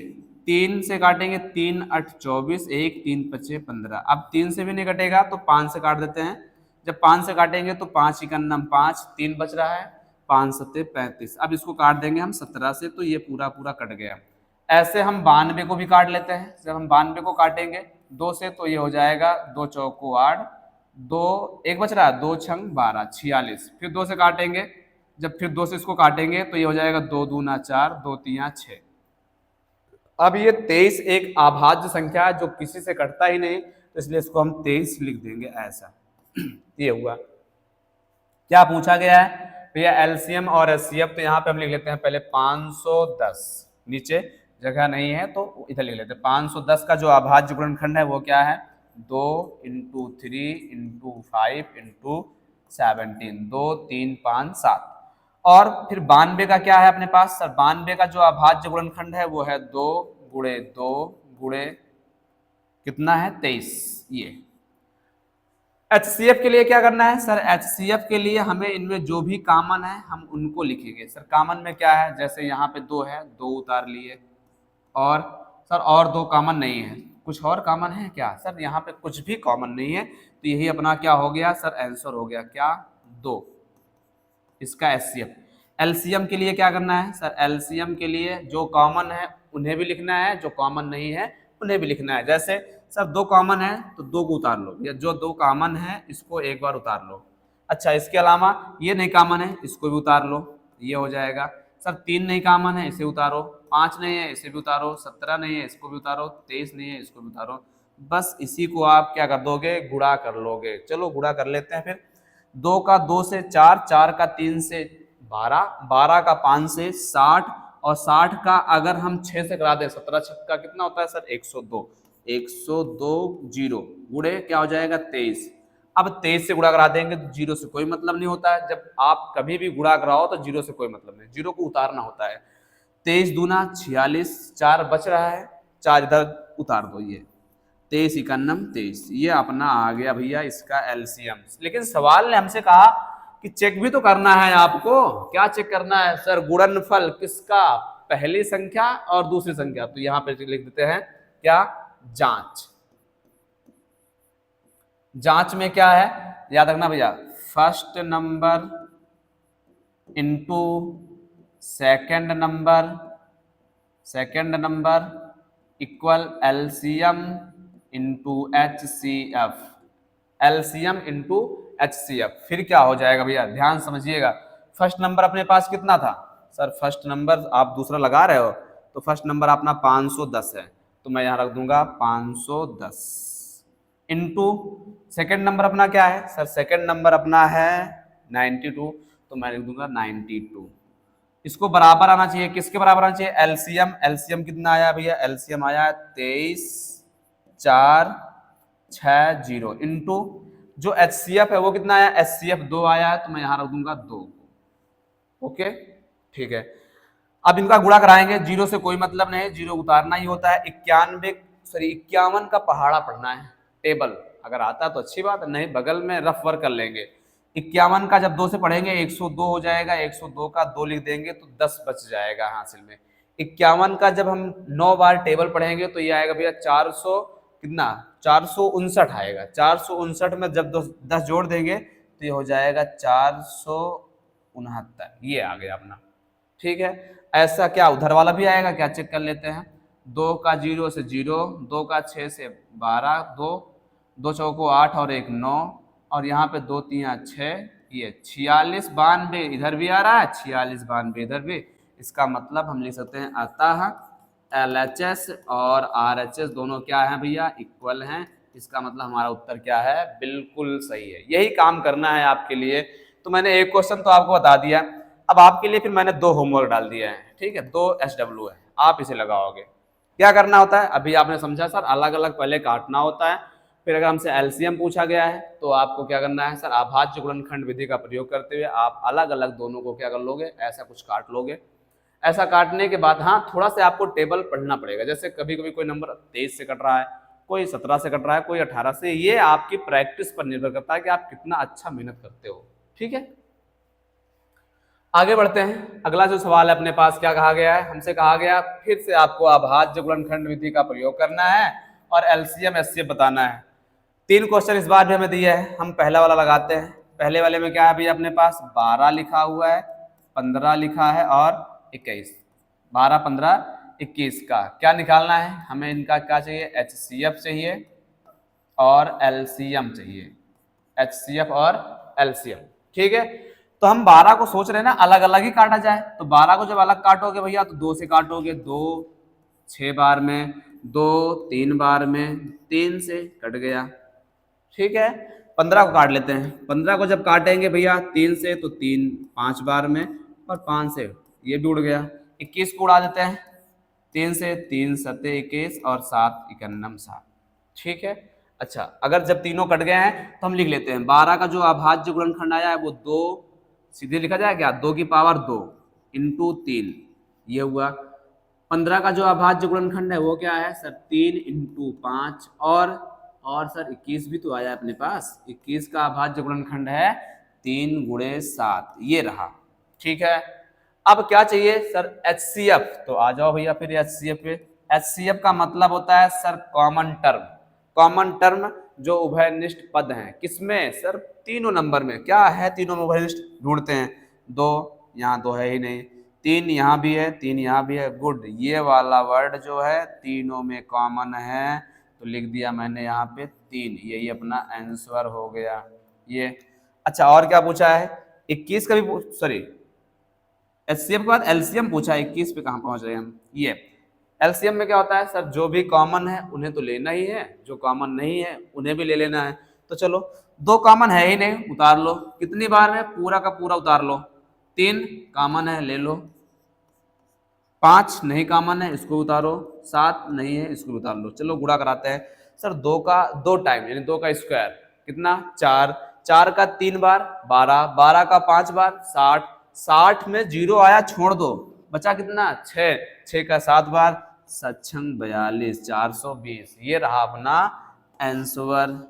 ठीक है भैया, इसका एक क्वेश्चन मैं सोच रहा हूं और बता दूं, बाकी ये वाला तुम्हारे लिए HW डाल देते हैं, और जैसा भी होगा कमेंट करके बताना कि आ रहा है कि नहीं आ रहा है। ठीक है, मैं इसको बता दे रहा हूँ, ये वाला आसान सा है। हाँ आसान आसान हम बताएंगे, टफ वाला तुम सब लगाओगे। ठीक है, नहीं ऐसा कुछ भी नहीं होने वाला। जो भी क्वेश्चन हमें लगेगा कि आपको आप कर सकते हो, आपके लायक है, मैं आपको वही छोड़ने वाला हूँ। बाकी ऐसा नहीं है सर आसान वाला आप करेंगे टफ वाला हम करेंगे, बिल्कुल ऐसा नहीं है। ठीक है, 17 23 29, जब मैं 17 को देख रहा हूं भैया तो 17 तो नंबर है ऐसा किसी से कटता ही नहीं, तो फिर क्या करना है सर, कुछ नहीं करना है, इसको लिखोगे फिर क्या 1 इंटू 17, 1 इंटू 17। फिर तो सर 23 भी किसी से नहीं कटेगा, तो 23 को लिखोगे आप 1 इंटू 23। और क्या है 29 भी सर, ये सब अभाज्य संख्या है, तो एक बात नोट करके लिखना है भैया आपको, क्या सर, जब अपने पास सभी नंबर अभाज्य हो, मतलब किसी से ना घटे, उसका एचसीएफ 1 होता है। एलसीएम सर सबका गुणा ही एलसीएम है, तो एचसीएफ क्या होगा सर, एचसीएफ होगा 1, और एलसीएम क्या होगा सर, एलसीएम होगा 17 गुणा 23 गुणा 29। अब ये गुणा आप करोगे घर पर बैठ करके आराम से पेन उठा करके, ठीक है, मोबाइल के कैलकुलेटर का प्रयोग नहीं करना है, हाँ, नहीं तो सोचोगे बस यहाँ तो तुमको मिल जाएगा, ठीक है, और आपको फिर भैया एग्जाम में मिलने वाला नहीं है, फिर लेके बैठ जाओगे गुणा करते हुए और आए होएगा नहीं, आएगा भी तो टाइम लग जाएगा, इसलिए प्रैक्टिस तुमको घर पे ही करना है अभी, ठीक है। और ऐसे जब भी गुणा मिले तुरंत पेन उठाओ और हमसे पहले गुणा करके बताया करो कमेंट में तुरंत, ठीक है। तो चलिए आगे बढ़ते हैं। तो ये रहा अपना क्वेश्चन नंबर तीसरा, बहुत आसान सा पूछा गया भैया, और ऐसे ही अपने एग्जाम में भी आने वाले हैं। अगर आप बस ईमानदारी से अगर थोड़ा सा मेहनत कर दोगे ना, तो ये समझ लो कि गणित मतलब कुछ नहीं, आपके लिए तो कुछ भी होने वाली नहीं है गणित, लेकिन अगर आप पढ़ोगे नहीं, ठीक है, अपने आप से बहाना कर दोगे ये काम है वो काम है, तो फिर तो आपके लिए गणित बहुत कुछ है। आगे बढ़ते हैं। क्या पूछा गया है भैया, हमसे कहा एलसीएम बताइए, तो हमने एक फार्मूला पढ़ रखा है, क्या सबको पता है क्या? चलो जल्दी से बताओ, अगर हाँ पता है तो कमेंट में फेंक के मारो जल्दी से। क्या है सर? हमने पढ़ा फर्स्ट नंबर और क्या पढ़ा है सेकंड नंबर, सर इन दोनों का गुणा, आगे क्या पढ़ा है एलसीएम, और क्या पढ़े हो एचसीएफ, बस यही अपना एक फार्मूला है, रख दो। सर फर्स्ट नंबर कितना है 306, तो ये रख दिया हमने 306। सेकंड नंबर अपना क्या है सर 6 5 7 657, बराबर लासा कितना है सर, लासा अपना दिया है नहीं दिया है भैया, तो यही तो हमसे पूछा गया है, ये देखो एलसीएम ज्ञात कीजिए, क्या दिया है एचसीएफ 9। भैया हमको एलसीएम चाहिए और एलसीएम के साथ 9 डाल दिया है और वो गुणा में उसको इधर बुला लाओ, तो भैया इधर आ जाएगा, तो ये हो जाएगा 306 657 बटा में 9, काट लेते हैं भैया, 9 से काटेंगे 9 से काटेंगे कितनी बार में 9 7 63 9 त्रिक 27, तो अपने पास जो एलसीएम की वैल्यू आएगी वो आ जाएगा 306 गुणे 73। अब चलो 73 का गुणा कराना है भैया हमको, जब 73 का 6 टाइम हम लोग पहाड़ा पढ़ेंगे भैया, तो ये आएगा 438, 438 का 8, ठीक है, कितना बचेगा 438 में 43, 3 पूरा लिख दो क्योंकि आगे जीरो भी है, अब बचा 4। अब 73 का हम लोग अगर 3 बार पहाड़ा पढ़ते हैं, टेबल पढ़ते हैं, तो ये आता है भैया 219, 219 में 4 भी जोड़ना है सर, 219 में 4 जोड़ देंगे तो 223, ये हो गया अपना आंसर, ठीक है। तो बस ऐसे ही आसान क्वेश्चन मिलने वाले हैं, सूत्र को नहीं भूलना है। आप चाहे तो इसको अलग अलग निकाल सकते हो, कैसे, ऐसे वाला तरीका, 306 को काट लो ऐसा और 657 को काट लो ऐसा, और फिर क्या पूछा है एलसीएम, फिर तो आपको क्या करना पड़ेगा सर, अभाज्य गुणनखंड करने के बाद सर इसमें जो भी कॉमन टर्म होगा उन्हें भी एक साथ लिख लेंगे और जो कॉमन टर्म नहीं होगा उन्हें भी लिख लेंगे, फिर क्या करना है सर गुणा करा लेना है, और गुणा की प्रैक्टिस तो कर ही रहे हो तुम लोग, फिर तो अपना आंसर आ जाएगा, ठीक है। आगे बढ़ते हैं, अगले क्वेश्चन को देखते हैं। कह रहा है जांच कीजिए कि क्या प्राकृतिक संख्या n के लिए 6 की पावर n कभी 0 पे समाप्त होगा क्या? भैया समझिएगा बहुत अच्छा क्वेश्चन है, अगर हम इसके सॉल्व की बात करें 6 की पावर n क्या कभी 0 पर समाप्त होगा कि नहीं होगा? भैया 0 पर वही नंबर समाप्त होता है जिसके गुणनखंड में 2 आ जाए और 5 आ जाए, समझो ध्यान से, जैसे सब 2 और 5 अगर कभी मिल जाए तो 0 आएगा, ठीक है। 2 5 अगर साथ में कभी दिख जाए, 2 कितनी टाइम सर, कितने भी टाइम, हमको तो 1 0 से मतलब है, इन्होंने कहा 0 पे समाप्त होना चाहिए, तो 0 पे समाप्त मतलब उसका इकाई अंक क्या हो जाए 0 हो जाए, तो चाहे जितनी बार है, जैसे मैंने कहा 2 की पावर 2 गुणे 5, तो इसका मतलब हो जाएगा सर, इसका मतलब 2 की पावर 2 4 गुणे 5 मतलब 20, 0 पे समाप्त हो रहा है। अगर मैं कह दूं सर 2 की पावर 2 गुणे 3 आ गया तो सर 2 की पावर 2 का मतलब होता है 4, क्या हो जाएगा यहाँ पे 4, और इसका मतलब 3, तो ये आया 12, तो सर जीरो समाप्त समाप्त हुआ ही नहीं। अच्छा मैंने कहा मान लो 5 गुणे 3 आ जाए, तो मैंने कहा 5 गुणे 3 15, ये भी जीरो समाप्त नहीं हो रहा है। इसका मतलब है सर जीरो पे वही नंबर समाप्त होते हैं जिसके गुणनखंड में 2 आए और 5 आए। अगर 2 आया है 5 नहीं आया, जीरो पे समाप्त नहीं होने वाला है। 5 आ गया 2 नहीं आया, तब भी जीरो पे समाप्त नहीं होगा। ठीक है, तो याद रखना। पहले हम क्या करेंगे भैया, यहाँ पे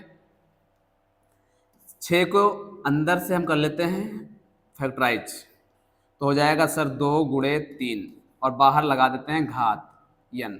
इस बात को मैं लिखूं तो 2 की पावर n इंटू 3 की पावर n, ये लिखूंगा। अब मैं यहां लिखूंगा क्या सर, चूंकि 6 की पावर n के अभाज्य गुणनखंड, अभाज्य गुणनखंड में 5 नहीं है, या मैं ये भी कह सकता हूं क्या, या मैं ये लिख सकता हूं 6 की पावर n का अभाज्य गुणनखंड, अभाज्य गुणनखंड सर 2 की पावर m इंटू 5 की पावर n के रूप का नहीं है, मतलब 2 और 5 के रूप का नहीं है। इसलिए इसलिए यह जीरो पर समाप्त, जीरो पर समाप्त नहीं होगा।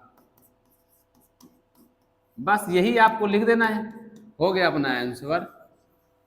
ठीक है, तो ये रहा अपना इस एक्सरसाइज का 5वां क्वेश्चन। अच्छा आगे बढ़ा जाए फिर, 5वें के बाद क्या है। 5वें के बाद थोड़ा सा आगे बढ़ा जाएगा तो भैया अपने पास जो अगला क्वेश्चन है,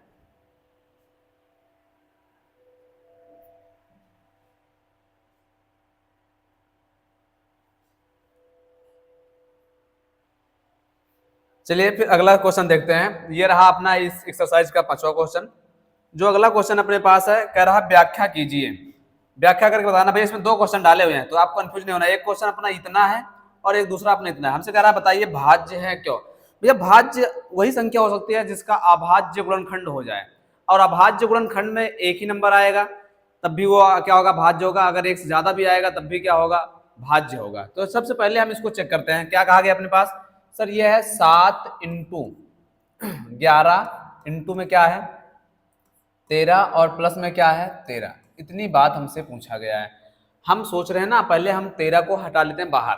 अगर हम 13 को बाहर हटा लें तो अंदर बचेगा 7 इंटू 11, और प्लस में क्या बच जाएगा यहाँ पे 1। तो इसको हम लिखते हैं 13, और 7 का 11 से गुणा करा देंगे 77, और 1 जोड़ देंगे तो क्या हो जाएगा 78। ये आ गया। अब इसको चाहे तो हम कंप्लीट सॉल्व कर सकते हैं। कंप्लीट सॉल्व करेंगे तो क्या हो जाएगा, 13 अट्ठे 104 हो जाएगा। 104 का कितना लिखेंगे हम, 4 लिखेंगे। ये कितना बचेगा, कह रही 10 63 91 10 91 10 101, ये आ गया।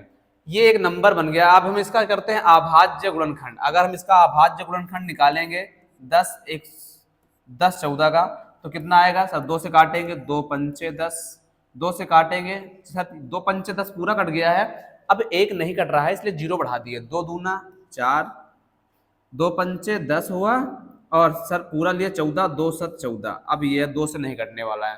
फिर 3 से काटेंगे, 3 से काटेंगे तो क्या हो जाएगा, 3 इकन्नम 3, कितना बच रहा है 2 0, 3 छंग 18, 3 9 27, ये हो जाएगा 9 बार में। अब इसको 169 है, किससे काट लेते हैं, 13 से काट लेते हैं। 13 इकन्नम 13, 13 तिया 39, फिर इसको काट देते हैं तो ये कट गया अपना।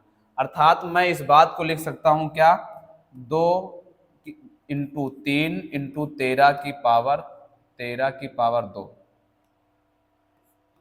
ये तो हम ये कह सकते हैं। अतः क्या हो जाएगा, दी गई संख्या के अभाज्य गुणनखंड हैं, या हम दी गई संख्या को अभाज्य गुणनखंड के रूप में लिख सकते हैं, इसलिए संख्या क्या होगी, भाज्य होगी। क्या हो जाएगा, अतः दी गई संख्या का अभाज्य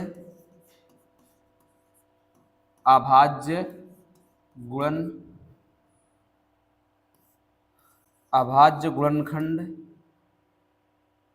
2 गुणे 3 गुणे 13 की घात 2 है, इसलिए इसलिए यह संख्या इसलिए यह संख्या भाज्य है। बस ऐसे ही लिख देना है आपको, मतलब कंप्लीट लिखना है, कंप्लीट क्वेश्चन जैसे ये मैंने लिखा है, आपको क्या करना है, इसको सॉल्व कर लेना है। सॉल्व करेंगे कुछ ऐसा बन जाएगा, फिर उसको क्या करना है, आपको अभाज्य गुणनखंड के रूप में दिखा देना है। और अगर किसी भी नंबर के अभाज्य गुणनखंड होते हैं, इसका मतलब है वो नंबर कैसा होगा, भाज्य होगा। फिर तो आपको ये दूसरा वाला आपके लिए SW ये रहा। ठीक है, आगे बढ़ते हैं क्वेश्चन नंबर 6 से 7 की तरफ, और 7 में समझते हैं अपने पास है क्या चीज। ये रहा अपना क्वेश्चन नंबर 7। और अभी मैंने आपको बताया ना थोड़ी देर पहले, क्या बताया भैया, अगर कहीं पर हमको न्यूनतम किसी क्वेश्चन में मिल जाए पढ़ने के लिए, सर न्यूनतम पढ़े तो मतलब समझ लो लासा। ठीक है, अगर हमसे कोई कह दे अधिकतम दिया गया है उस सवाल में, सर अगर कहीं अधिकतम मापने की बात आ जाए तो समझ लो ना क्या भैया, मासा। अगर कोई दौड़ रहा है और लाइट जल रही है, घंटी बज रही है, अगर सभी ये सब क्वेश्चन दिए और हमसे कहते हैं कि एक साथ कब बजेंगे, या एक साथ कब मिलेंगे, या एक साथ घंटियां कब बजेंगी, एक साथ लोग कब मिलेंगे, तो एक साथ के लिए हम लोग क्या निकालेंगे, एलसीएम। क्या निकालेंगे, एलसीएम। अगर मान लो कहीं हमसे मापने की बात हो, किसकी, मापने की बात हो, जैसे टाइल को हमसे कह दे माप लो, टाइल माप लो, मान लो ड्रम में तेल रखा है, किसी बर्तन से मापना है, उसको माप लो। ठीक है, अगर ये सब बात मापने की आ जाए तो समझ लो क्या है, निकालना है, HCF निकालना है। तो यहाँ पे हमसे कह रहा है कि किसी खेल के मैदान के चारों ओर वृत्ताकार पथ है, मतलब एक मैदान है, उस मैदान पे 2 लोग को दौड़ पे लगा दिए। अब कौन कौन दौड़ रहा है भैया, सोनिया को इसका एक चक्कर लगाने में, भैया सोनिया यहाँ शुरू कर दे और एक चक्कर कंप्लीट करे तो 18 मिनट लगते हैं, जबकि इसी मैदान का एक चक्कर लगाने में रवि को 12 मिनट लगते हैं। अब दोनों अगर एक साथ दौड़ना शुरू कर दें, एक साथ एक ही स्थान पर, तो वो दोबारा कब मिलेंगे, हमसे ये पूछा है, कितने समय बाद पुनः मिलेंगे। इसके लिए हमें क्या निकालना है, आराम से, कुछ नहीं, 18 12 का क्या करना है, एलसीएम निकाल लेना है। ये 18 और 12 का एलसीएम। अच्छा 18 12 का एलसीएम कैसे निकालेंगे भैया, 18 साथ साथ काट लेते हैं ना, लासा निकालना, दोनों को निकालना नहीं है, तो ये 18 को 2 से उड़ा देंगे, 9 बार में 2 छंग 12 हो जाएगा, फिर 2 से काटेंगे, 9 नहीं कटेगा, जो नहीं कटता है उसको उतारना होता है, याद रखना, 2 3 6, फिर 2 3 से काटेंगे, 3 त्रिका 9, 3 इकन्नम 3, फिर 3 से काटेंगे, 3 इकन्नम 3 इकन्नम। ये अर्थात इस बात को मैं लिखूंगा क्या सर, 2 गुणे 2 गुणे 3 गुणे 3, तो हो जाएगा सर 2 दूना 4, या फिर मैं इसको थोड़ा सा और आगे बढ़ा दूं क्या, 2 की पावर 2 गुणे 3 की पावर 2, 2 की पावर 2 मतलब 4, 3 की पावर 2 मतलब 9, मतलब 36। तो हम कह सकते हैं सर 36 मिनट बाद वो दोबारा आपस में क्या हो जाएंगे, किसी न किसी स्थान पे मिल जाएंगे। अच्छा 36 मिनट बाद क्या होगा पता है, 36 मिनट बाद ये होगा कि सर रवि जो है ना वो 3 चक्कर लगा लेगा और सोनिया 2 चक्कर लगा पाएगी, और वहीं पे आपस में क्या हो जाएंगे, एक दूसरे को मिलेंगे। ठीक, तो इसी के साथ अपना जो एक्सरसाइज 1.1 था वो समाप्त होता है। अब हम पहुंचेंगे एक्सरसाइज 1.2 की तरफ, जिसमें बहुत आसान आसान 1 से 2 टाइप के क्वेश्चन पूछे गए हैं, जल्दी से पढ़ के उसको भी हम समाप्त करने वाले हैं। क्या होता है सर, हम पढ़ेंगे इसमें अपने पास जो क्वेश्चन है, अप्रमेय कैसे प्रूफ करेंगे। अच्छा अप्रमेय प्रूफ करने के लिए हमारे पास एक थ्योरम भी दिया होता है, उस थ्योरम की बात कर लेते हैं। अप्रमेय होता क्या है सर, सबसे पहले हम समझेंगे अपने पास अप्रमेय क्या है। अगर हम अप्रमेय नंबर की बात कर लें, अप्रमेय नंबर, तो सर वे नंबर जिन्हें हम P बाई क्यू के रूप में नहीं लिखा जा सकता, क्या वे संख्याएं जिसे P बाई क्यू के रूप में नहीं लिखा जा सकता है। ये वे संख्याएं जिसे हम P बाई क्यू के रूप में नहीं क्या कर सकते हैं, नहीं लिख सकते हैं, उसे हम लोग क्या कहते हैं, नहीं लिखा जा सकता है। ये हो जाएगा भैया। अच्छा किसे नहीं लिख सकते हो आप, जैसे मैंने कहा रूट में मान लो 2 मन में चल रहा होगा, क्या सर बटे में 1 लगा दें तो भैया बटे में लगा सकते हो, किसी की भी बटे में लगा सकते हो, क्या नंबर 1। लेकिन ये जो रूट है ना भैया, इसका कोई लिमिट वैल्यू नहीं है। मतलब अगर हम फिक्स मान निकालने की बात करें तो फिक्स मान नहीं आता। जैसे मान लो तुम्हारे मन में चला सर रूट 2 का मान 1.414 डैश डैश डैश। अब हमें पता ही नहीं कितने नंबर लगने वाले हैं, तो फिर हम क्या जीरो के नीचे जीरो की संख्या फिक्स कर सकते हैं? नहीं। अगर जीरो की संख्या हम फिक्स नहीं कर पाएंगे तो इसका मतलब है फिर ये अपने आप में क्या हो जाएगा, अपरमेय हो जाएगा। क्या हो जाएगा? अपरमेय। √2, √3, √5, √7 ऐसे डैश डैश, या फिर 2√2, या फिर 3√5, या फिर सर 3 + √5, ये सभी नंबर कैसे होंगे? अपरमेय होंगे। या फिर 0.12, 012 00 12 000, सर ये नंबर भी क्या है अपने पास? अपरमेय संख्या है। तो हम समझने वाले हैं इस एक्सरसाइज में कि अपरमेय कैसे प्रूफ किया जाए। अपरमेय को प्रूफ करने के लिए हमें एक बात को और याद रखना पड़ेगा। हम पढ़ेंगे भैया एक थ्योरम। आप क्या? प्रमेय। प्रमेय क्या होता है? हमसे ये बताया गया है कि अगर मान लीजिए, मान लेते हैं क्या, मान लीजिए अपने पास कोई एक नंबर है, मान लीजिए p कोई अभाज्य पूर्णांक है। p कोई क्या है? अभाज्य पूर्णांक है। और a कोई धनात्मक संख्या है। मान लेते हैं कि p अपने पास क्या होगा? कोई एक अभाज्य पूर्णांक है, और a को हमने क्या मान लिया है? कोई एक नंबर मान लिया है। अगर ऐसा मान लेते हैं तो अपने पास जो प्रमेय होगा, या हम इसको अभाज्य संख्या कह देते हैं, थोड़ा सा सुधार लेते हैं। ये मान लीजिए p कोई अभाज्य संख्या है, तथा a धनात्मक पूर्णांक है। ये इतनी बातें हमने मान लिया है। p कोई एक नंबर है और a क्या है? कोई धनात्मक पूर्णांक है। तो p क्या करते हैं भैया? p a² को विभाजित करता है।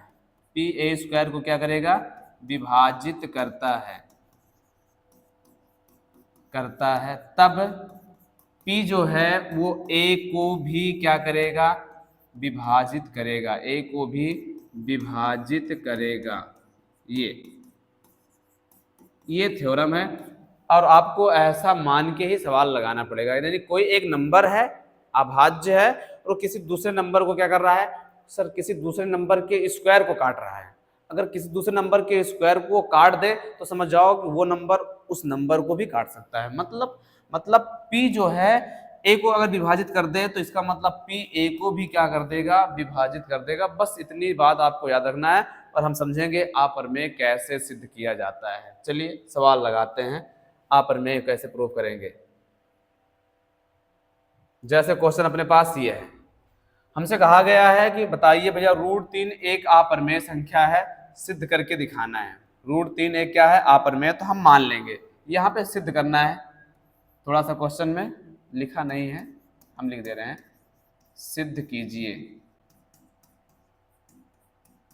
ये तो क्या करेंगे? सबसे पहले हम इसको विलोम का प्रयोग करेंगे, विरोधाभास कथन का प्रयोग करेंगे। विरोधाभास कथन क्या होता है सर? जिसको पुनर्भ्रमण कहते हैं। मतलब ये होता है कि जैसे कोई नंबर हो, मान लीजिए अपने पास, जैसे किसी व्यक्ति को हमें सही साबित करना है या किसी व्यक्ति को हमें गलत साबित करना है, तो हम क्या करते हैं? सबसे पहले उस व्यक्ति के बारे में रिसर्च करते हैं। रिसर्च कैसे होती है? जैसे मान लो किसी को गलत साबित करना है, तो हम उसकी अच्छाइयाँ ढूंढते हैं। जस्ट अपोजिट, गलत करना है, साबित करना है, अच्छाई ढूंढते हैं।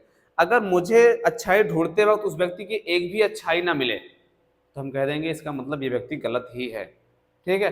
अब क्या करना है? अच्छा, गलत को गलत कहना, पहले अच्छाई की ओर ले चलते हैं। ठीक है। जैसे मान लो किसी व्यक्ति को हमें अच्छा कहना है तो हम उसकी गलतियां ढूंढते हैं। जब हमें कोई गलती ही ना मिले तो फिर उसको हम क्या कहेंगे? अच्छा कहेंगे। नहीं तो आप मान चलो कि वो अच्छा है तो फिर उसमें अच्छा है नहीं। अगर किसी को प्रूव करना है तो विरोधाभास कथन प्रयोग करना पड़ता है। मतलब अच्छे को अच्छा तभी कहेंगे जब उसकी गलतियां नहीं मिलेगी। ऐसे ही हम अपरमेय को अप्रमेय तभी कहेंगे जब इसमें एक भी लक्षण, एक भी गुण प्रमेय के दिखाई न दे।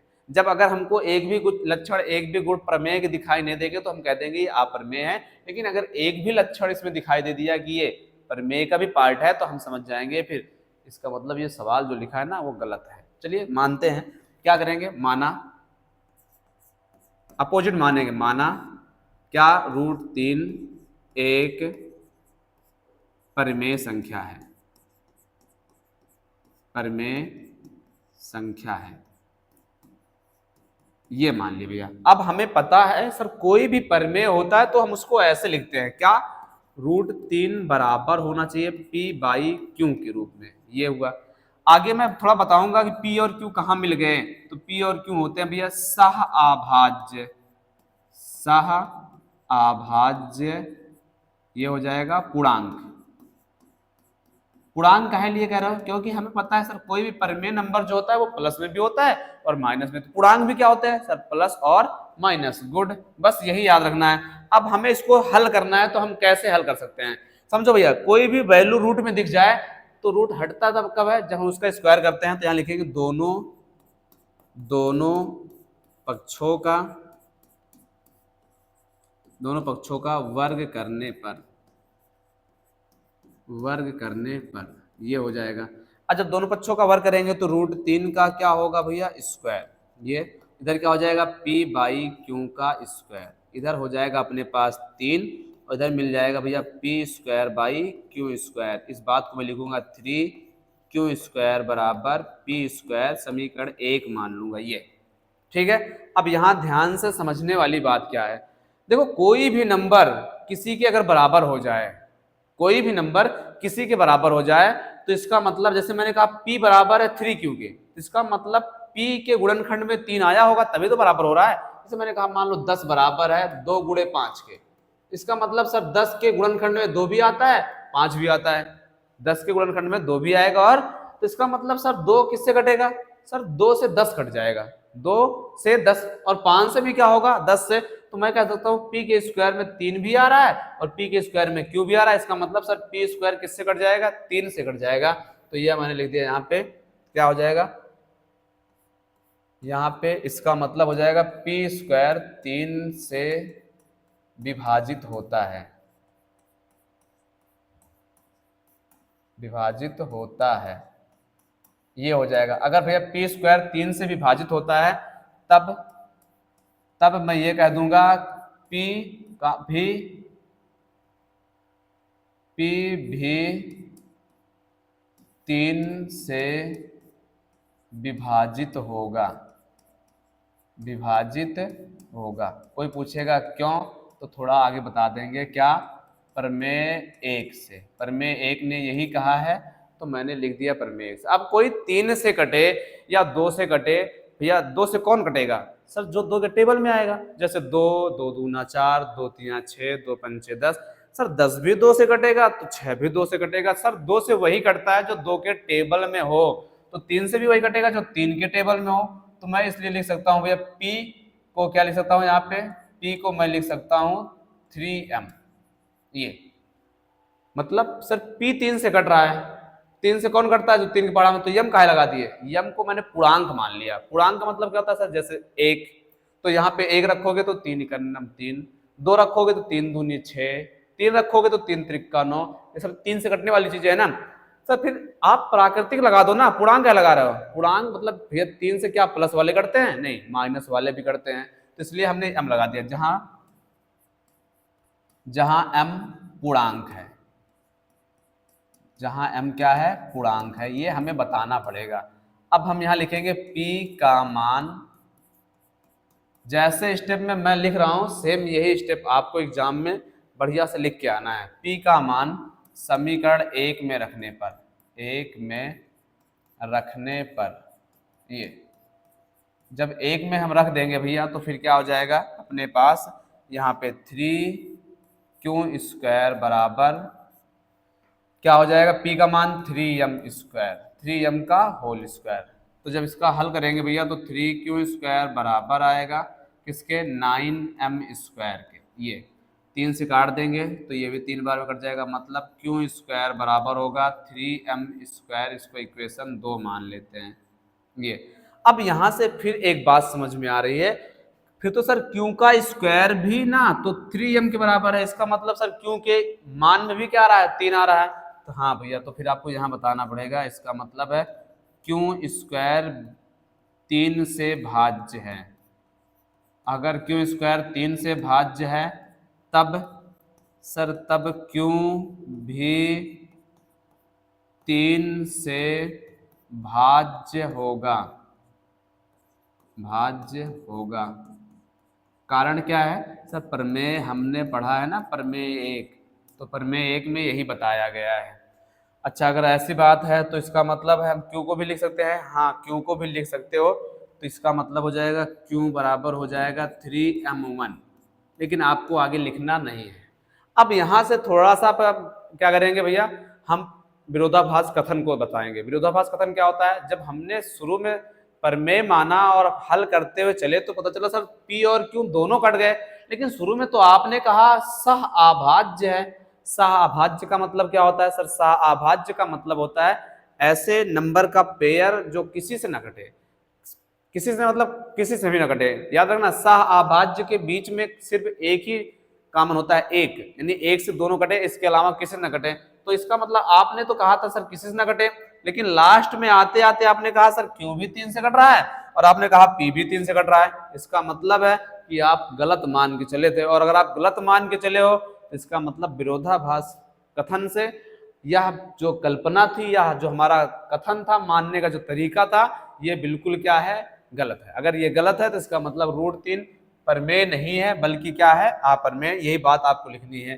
तो चलो लिख लेते हैं, फिर यहां से क्या हो जाएगा, इसको थोड़ा सा छोटा कर लेते हैं।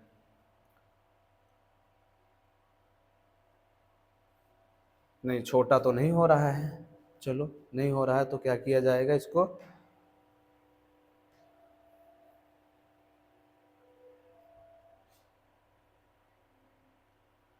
दरअसल हुआ क्या है, इसमें पीपीटी जो बनाया गया है ना, इस पे पेज पर है। अगर पेज पर है तो फिर थोड़ा छोटा नहीं हो रहा है, कोई बात नहीं है, इसको जुगाड़ किया जाएगी।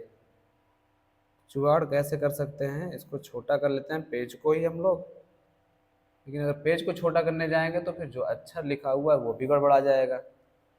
ठीक है भैया, समझते हैं यहाँ से क्या है अपने पास। इस बात को हम फिर से लिखने वाले हैं, यहाँ पे थोड़ा छोटा करके लिखेंगे। चलिए, अगली बार से इसका भी ध्यान रखा जाएगा कि ये पीपीटी थोड़ा सा और अच्छी बनाई जाए, है ना। क्या करेंगे, यहाँ पे लिखेंगे अतः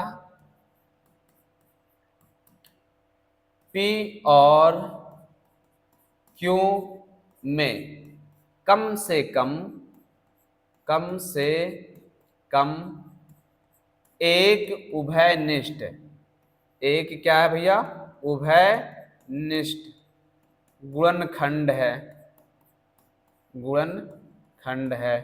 ये आपको लिखना पड़ेगा, ठीक है। जो कि गुणनखंड है, यहां पे लिखेंगे जो कि पी और क्यू सह अभाज्य है, पी और क्यू सह अभाज्य, अभाज्य है, इसका विरोध करते हैं, इसका विरोध करते हैं। विरोध कैसे करते हैं भैया, विरोध करने का कारण यह है कि आपने शुरू में कहा सहअभाज्य है, कॉमन नहीं मिल रहा है, लेकिन आपने कहा कि सर इन दोनों में पी 3 से कट रहा है, कोई 3 से कटेगा तो कॉमन 3 ही होगा। इसका मतलब हो जाएगा, फिर यहाँ लिख देंगे इसलिए विरोधाभास कथन से, इसलिए विरोधाभास कथन से क्या हो जाएगा सर, विरोधाभास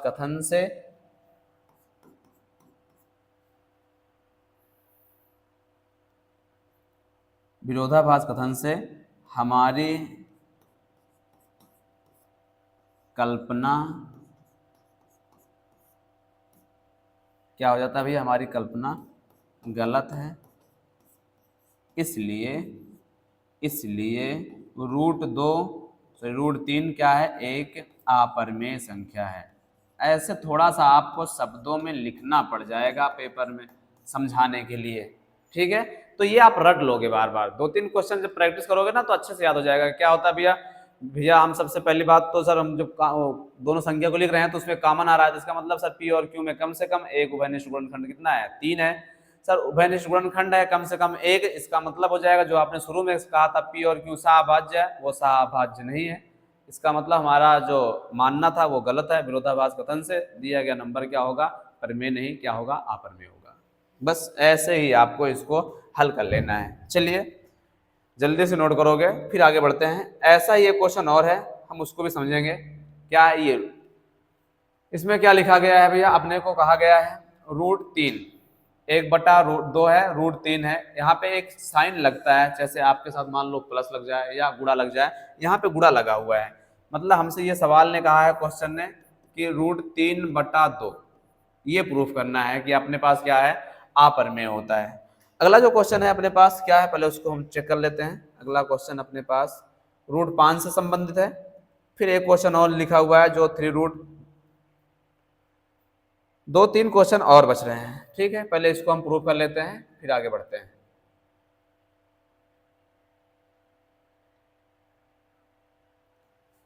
क्या है भैया, अगर क्वेश्चन अपने पास ऐसा दिया गया है,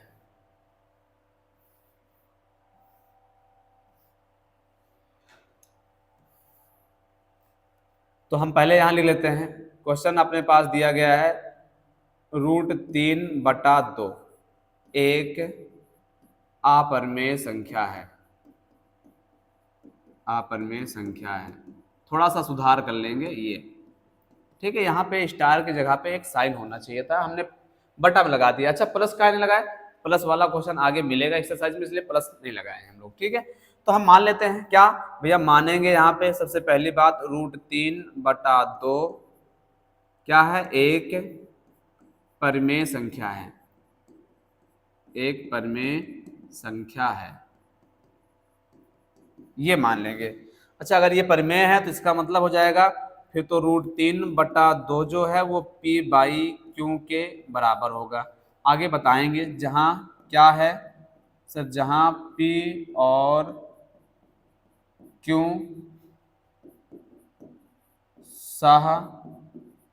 सहअभाज्य पूर्णांक हैं, सहअभाज्य पूर्णांक है।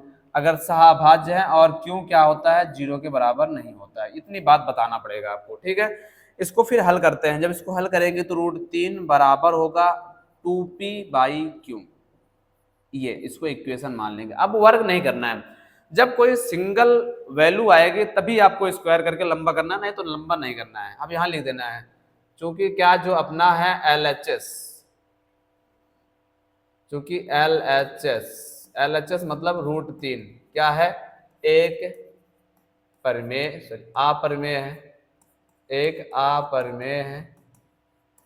और RHS मतलब RHS में क्या है सर, RHS में है 2P/Q, एक परिमेय नंबर है, एक परिमेय संख्या है। इसका मतलब हो जाएगा, इसलिए LHS डज नॉट इक्वल क्या हो जाएगा, RHS। अगर LHS और RHS बराबर नहीं है तो क्या कर देंगे, अतः फिर क्या हो जाएगा भैया, यहाँ पे हम लोग कह देंगे √3/2 एक परिमेय संख्या नहीं, परिमेय संख्या नहीं है, इसलिए √3/2, या फिर ये लिख दो क्या सर, अतः √3/2 एक परिमेय संख्या नहीं बल्कि या अपितु बल्कि एक अपरिमेय संख्या है। बस इतना छोटा सा लिख देना है, अपना काम हो जाएगा। ये क्या हो जाएगा, √3/2 एक परिमेय नहीं बल्कि क्या हो जाएगा, एक अपरिमेय हो जाएगा। जब भी कोई नंबर किसी के साथ आ जाए, कोई नंबर किसी के साथ आ जाए तो इसका करना क्या होता है भैया, बस आपको P/Q के रूप में मानना है और रूट वाले वैल्यू को एक तरफ छोड़ देना है, बाकी सबको एक तरफ छोड़ देना है। अच्छा P और Q पूर्णांक है सर पी क्यू पूर्णांक है, तो इसका मतलब पूर्णांक से जब भी कोई नंबर हम बनाते हैं वो कैसा होता है सर, पी क्यू पूर्णांक, पूर्णांक से बनने वाला नंबर परमेय कहलाता है। तो फिर बाहर क्या है, बगल वाले में अपरमेय है, मतलब फिर तो उधर अपरमेय इधर क्या है परमेय, इसलिए हम कह देंगे कि सर दोनों बराबर नहीं है, ये बराबर नहीं है, इसका मतलब हमने शुरू में ही क्या मान लिया, गलत मान लिया। अगर गलत मान लिया तो जिसको हमने परमेय कहा है वो क्या हो जाएगा, अपरमेय हो जाएगा। ठीक, अगला सवाल अपने पास क्या है, अगला कुछ ऐसा है, अभी हमने √3 को सिद्ध किया था, तो सेम टर्म में जहाँ आपको ये वाला लगाना है। सेम टर्म का मतलब है सर जहां जहां √3 था वहां वहां आपको 5 रख देना है, ये आपके लिए SW हो जाएगा। अगला क्वेश्चन अपने पास जो दिया गया है, ये दिया गया है 3 + 2√5। क्या करेंगे यहाँ पे, मानेंगे हम इसको भी, माना 3 + 2√5 एक क्या है भैया, परमेय संख्या है, ये परमेय संख्या है। और अगर ये बात है तो इसका मतलब हो जाएगा 3 + 2√5 बराबर P/Q। जरूरी नहीं कि हम बार बार P/Q ही माने, हम इसको A/B भी मान सकते हैं। तो यहाँ पे जहां P और Q सह अभाज्य पूर्णांक हैं, सह-अभाज्य पूर्णांक है, तथा Q डज नॉट इक्वल 0 होगा। सह-अभाज्य का मतलब होता है सब P और Q के बीच में कुछ भी कॉमन नहीं है। अब इस बात को हल करेंगे तो यहाँ पे लिखेंगे 2√5 बराबर P/Q, इसको उधर ले जाएंगे -3, तो 2√5 बराबर क्या होगा, एलसीएम लेंगे P-3Q/Q, इसको इधर छोड़ेंगे, बराबर में क्या होगा P-3Q/2Q इक्वेशन 1, ये रहा अपना। अब यहीं से इनको हम समझा देंगे, बहुत ज्यादा लंबा हल करने की जरूरत आपको भी नहीं है। ठीक है, अच्छा जब कोई सिंगल डिजिट, जैसे मैंने कहा √3 को भी मैंने प्रूफ किया, ऐसे √2 आ जाए पूरा करना पड़ेगा, लंबा सा करना पड़ेगा, √5 आ जाए पूरा करना पड़ जाएगा आपको। ठीक है, लेकिन अगर किसी के साथ कोई जुड़ के आए, घट के आए, तो फिर पूरा नहीं करना होता है। ठीक है, तो फिर क्या करेंगे, इसको हम लोग यहां से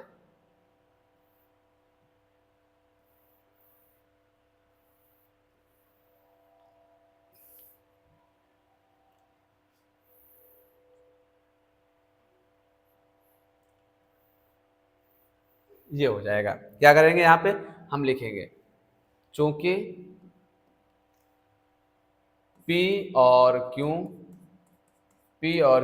पूर्णांक है, अगर P और Q पूर्णांक है तो फिर क्या हो जाएगा, इसलिए इसलिए P-3Q/2Q एक परमेय संख्या है, ये परमेय संख्या है। ये आपको जब बार बार लिखोगे ना भैया, बार बार, तो याद रखना ये सब टर्म याद हो जाएंगे। P-3Q/2Q एक परमेय संख्या है। अच्छा अगर ये परमेय संख्या है तब √5 भी एक परमेय संख्या होनी चाहिए।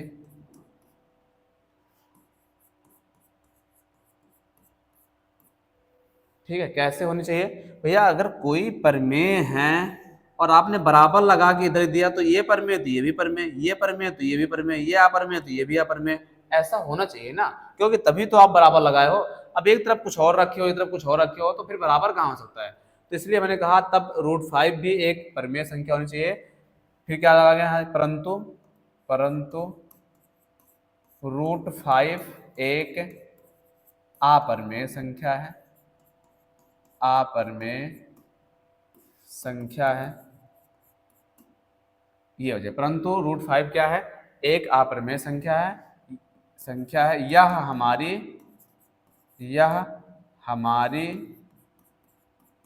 गलत अवधारणा से हुआ है, यह हमारी गलत अवधारणा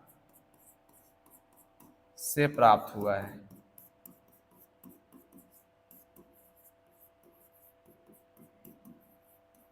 बस यही अपना क्या हो जाएगा, फाइनल आंसर हो जाएगा। ठीक है, आई बात समझ में। ये आपको प्रमेय और अप्रमेय प्रूफ करने के लिए इतना बार बार करना पड़ेगा, ये जो शब्दों में लिखा जा रहा है इतना आपको लिख के बताना पड़ेगा। ये एग्जामिनर के लिए है, ये आपसे चाहता है कि आपने क्वेश्चन को जो अप्रमेय सिद्ध किया है, ये थोड़ा लॉजिकल वर्ड होता है, तो आप इसे कैसे समझा सकते हैं किसी व्यक्ति को। जब आप बार बार ये प्रैक्टिस करोगे तो ये बहुत अच्छे से आपसे डिफाइन हो जाएगा। ठीक है, अगली और क्वेश्चन की ओर बढ़ा जाए। जो अपने पास अगला क्वेश्चन है कुछ ऐसा दिया गया है,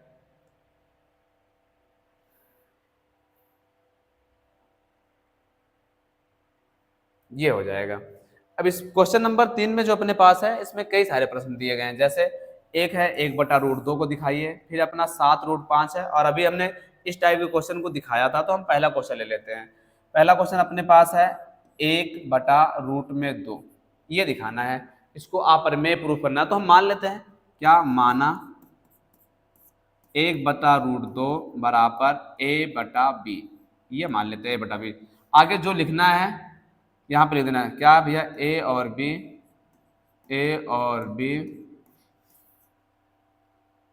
क्या है, सह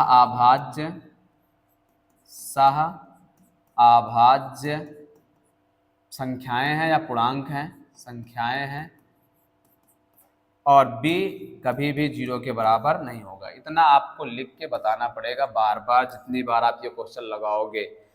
अब यहाँ पे हम कर देते हैं इस टाइप वाले का, क्या, जो √2 है ना, इसका परिमेयीकरण, रेशनलाइज कर देते हैं, तो हो जाएगा 1/√2 इंटू √2 बराबर a/b।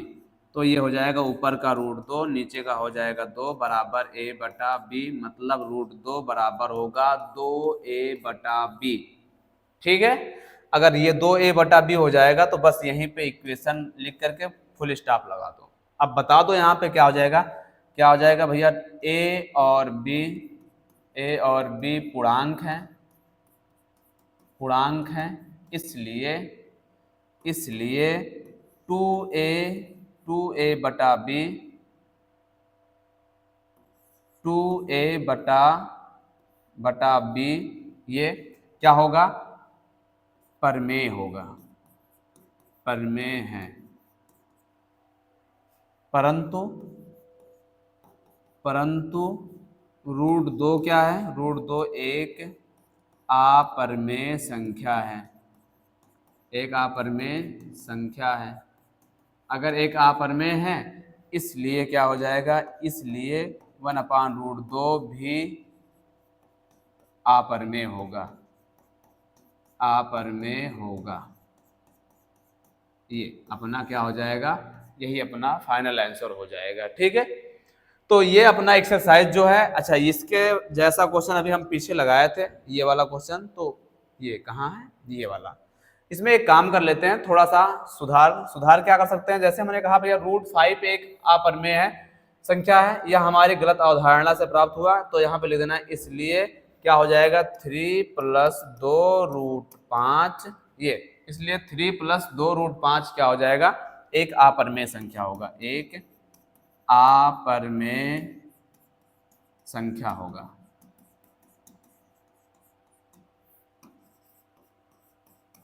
ये अपना क्या हो जाएगा, यही था चैप्टर 1 का पूरा सार। पूरा सार के साथ हम लोगों ने समझा एनसीईआरटी में कितने क्वेश्चन पूछे गए हैं और कैसे एग्जाम में आएगा, बस यही आएगा। अब एग्जैक्ट क्वेश्चन कैसे आएगा, इसके लिए आपको इसका लेक्चर नंबर 2 भी अटेंड करना पड़ेगा। लेक्चर नंबर 2 में हम लोगों ने 7 वर्ष का जो कंप्लीट अनसॉल्व पेपर है उसमें जो भी क्वेश्चन आया उसका एनालिसिस किया गया है, और उसके बेस पर 4 से 5 क्वेश्चन इंपॉर्टेंट उसके, और उसके साथ ही साथ जो अपने पास रेफरेंस बुक है, जैसे राजीव हो गया, अरिहंत हो गया, चित्रा हो गई, ठीक है, ऐसे बुकों में जो इंपॉर्टेंट एक आध 2-4 क्वेश्चन और डाल दिए गए एनसीईआरटी के अतिरिक्त, उसे भी हम आपके सामने इसके अगले लेक्चर में लेकर आएंगे। तब तक के लिए आप सबसे लेते हैं विदा, और अच्छे से पढ़ो, मेहनत करो। बस ये समझ लो कि मैथ अगर आप हमारी कंप्लीट लेक्चर देख रहे हो तो बिल्कुल आपके लिए आसान होने वाला है, और अगर कहीं भी कोई दिक्कत आती है तो बिल्कुल हम आपके लिए ही बने हुए हैं, आपके लिए लेक्चर लेके आ रहे हैं। बस आप कमेंट में बता दीजिएगा सर यहाँ पे समझ में नहीं आया है, ठीक है, उसके लिए हम हमेशा दूसरा लेक्चर लेके आपके लिए तैयार रहेंगे। बस आप अच्छे से पढ़ो और आप अपने कमेंट में हमें ये बताते जरूर चलो कि हाँ समझ में आ रहा है या नहीं आ रहा है। ठीक है, धन्यवाद।